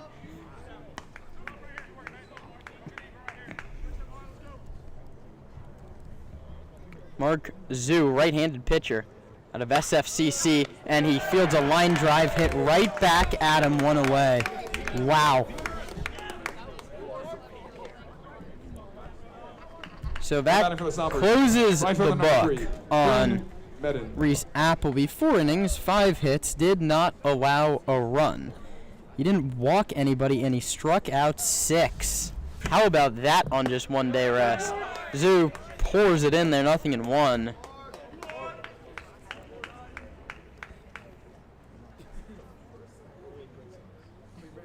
The pitch to Medin outside 1-0. The Stompers have to be uber patient in desperate needs of base runners. Here in the ninth, they trail at 7-4. The pitch outside 2-0. And if results hold here, it could not be a better day for Brant Cummings and the Walnut Creek Crawdads, who will gain an entire game on both Sonoma and SWO. The pitch, that one's lined through the left side, base hit. First of what needs to be many for the Stompers in the ninth. Medin's aboard, and that brings up Kieran Baker's spot. And to the bench goes Zach Pace for Trent Keys. You're facing a righty. The right move is to go to a lefty, and no better man to go to than Trent Keys, a left-handed hitter on his way to San Joaquin Delta. Now batting, number 25, Trent Keys. Keys, who had a 5-walk game here earlier this season, takes way outside 1-0. Keys a 182 average, 457 on base. Riding a 5-game hitting streak into this one. Medin runs, Keys takes a ball, the throw is late. So Medin takes second. An interesting time to run because it gets you out of a double play. I understand that, but that run is irrelevant in the grand scheme of this ballgame where the Stompers need 3. Keys takes outside 3-0. 3 balls and no strikes to Keys. I'm not sure if now's the time to give him a green light. The pitch in there for a called strike 3-1. Zhu has not made a pitching appearance for the Seagulls and did not make a pitching appearance the last 2 years for San Francisco City College. This is a fun time to make one. Safe situation against the best team in the CCL North. Keys late, 3-2. The inning, and to that extent the ball game, hinges on this hitter. If Keys gets aboard, the tying runs at the plate with 1 out. If Keys is retired, Hegman's the final hope. Payoff pitch. Keys hits it hard towards second. Bergen gloves and throws in time. 2 down. To third base goes Quinn Medin. And Cam Hegman needs to get aboard to bring up Max Handrick. Center fielder number 19, Cameron Hegman. Hageman, 2 for 5, singled in the third, singled in the fourth. 1 out away from a spoiler victory are the San Francisco Seagulls. Zoo back from the windup. Comes home. Hegeman takes way outside 1-0. And Hegeman has one job, and it's get Max Handren up as the tying run. The best hitter in the North waits on deck. It's all up to Cam Hegeman to get it to him. 1-1 way outside 2-0. A couple non-competitive pitches from Mark Zoo.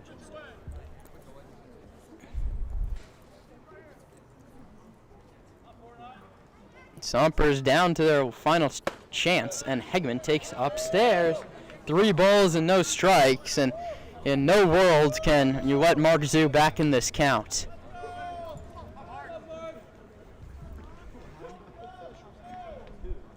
Hegeman takes at the knees for a called strike. And now Hegeman's back in there looking to hit. 3-1, 7-4 Seagulls in the 9th. Zoo stares in to get his sign from Johnson. And the delivery to Hegeman is high ball 4. Here comes Max Handren as the tying run. Now batting for the Stompers, third baseman number 24, Max Handren. And Mark Caviglia is going to call upon Jackson Bird, who's going to trade out that first baseman's glove for a pitcher's glove. Here we go. Pitching change, left on left, tying run at the dish with 2 outs in the 9th, and we come back on the Sonoma Stompers Radio Network. Hey, Stomper fans, if you're looking for roof services, look no further than Crandall Roofing. Crandall's dedicated team of professionals guarantees excellence. From roof repairs to installations, Crandall delivers top-notch solutions with unmatched value. One of the reasons Crandall Roofing stands out is Crandall Roofing uses only Class A fire-rated materials, and Crandall Roofing is certified by the manufacturer to extend warranties up to 50 years. Not only that, but Crandall Roofing's simple pricing plan ensures absolute transparency. Hey, with straightforward rates and no hidden fees, Crandall Roofing makes roofing solutions easy. Visit their website at crandallroofing.com or call 707-586-2500. Let your next roof be your last roof. Crandall Roofing, Diamond certified and proud partners with the Sonoma Stompers.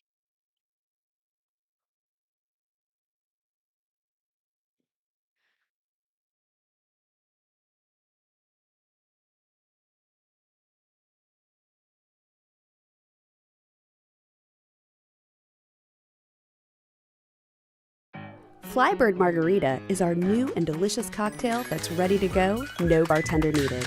Flybird Margarita is crafted in Mexico with 100% Mexican agave wine and all-natural flavors.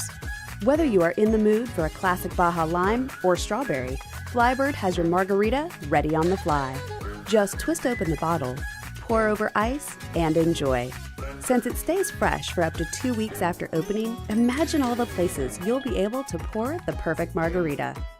Taco Tuesday, backyard barbecue, cheering on your favorite team, or simply while basking in the sun all by yourself. Flybird ready-to-drink margaritas. It's margaritas on the fly.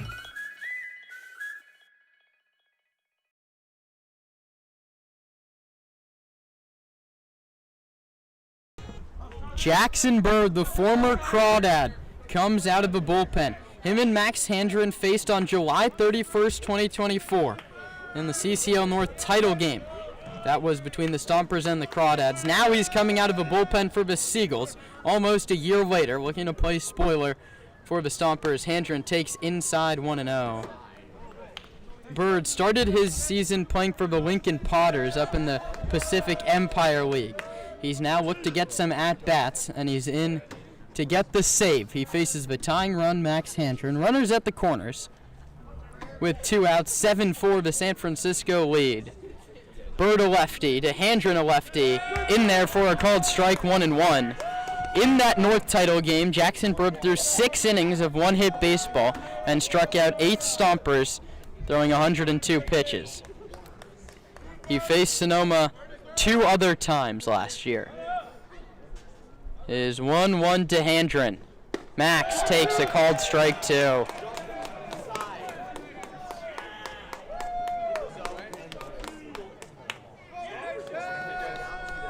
Max Handren in a 2-strike count. He represents the last chance for the Stomps in the 9th. From first base leads Hegeman. From third base leads Medin. The 1-2 to Handren is chopped to the new first baseman Gibbs. He takes it to the bag himself. There will be no champagne shower today in Sonoma. The Stompers fall by the final score of 7-4. And that one stings in a day where the Blues lost. And the Stompers had a chance to go a game and a half clear of the top spot in the North instead. They fall 7-4, giving up 7 consecutive runs. Both teams have 11 hits, 7 runs, 11 hits, and 3 errors. It's 4 runs, 11 hits, and 1 error. And that's a heartbreaker. Sonoma led this game 4-0. They go on to lose. Micah Marquez, the loser. Reese Appleby, the winner. With the final score of 7-4. The Stompers leave 16 runners on base. A near unfathomable number. Sonoma still holds the fate in their own hands with Slow's loss today. Stompers have to win out their back 3. That starts against these Seagulls on Friday. An out-of-league contest tomorrow. We'll see you back on the air at 5:50. For Roman Rosselli, I'm Kieran Costa signing off from San Bruno.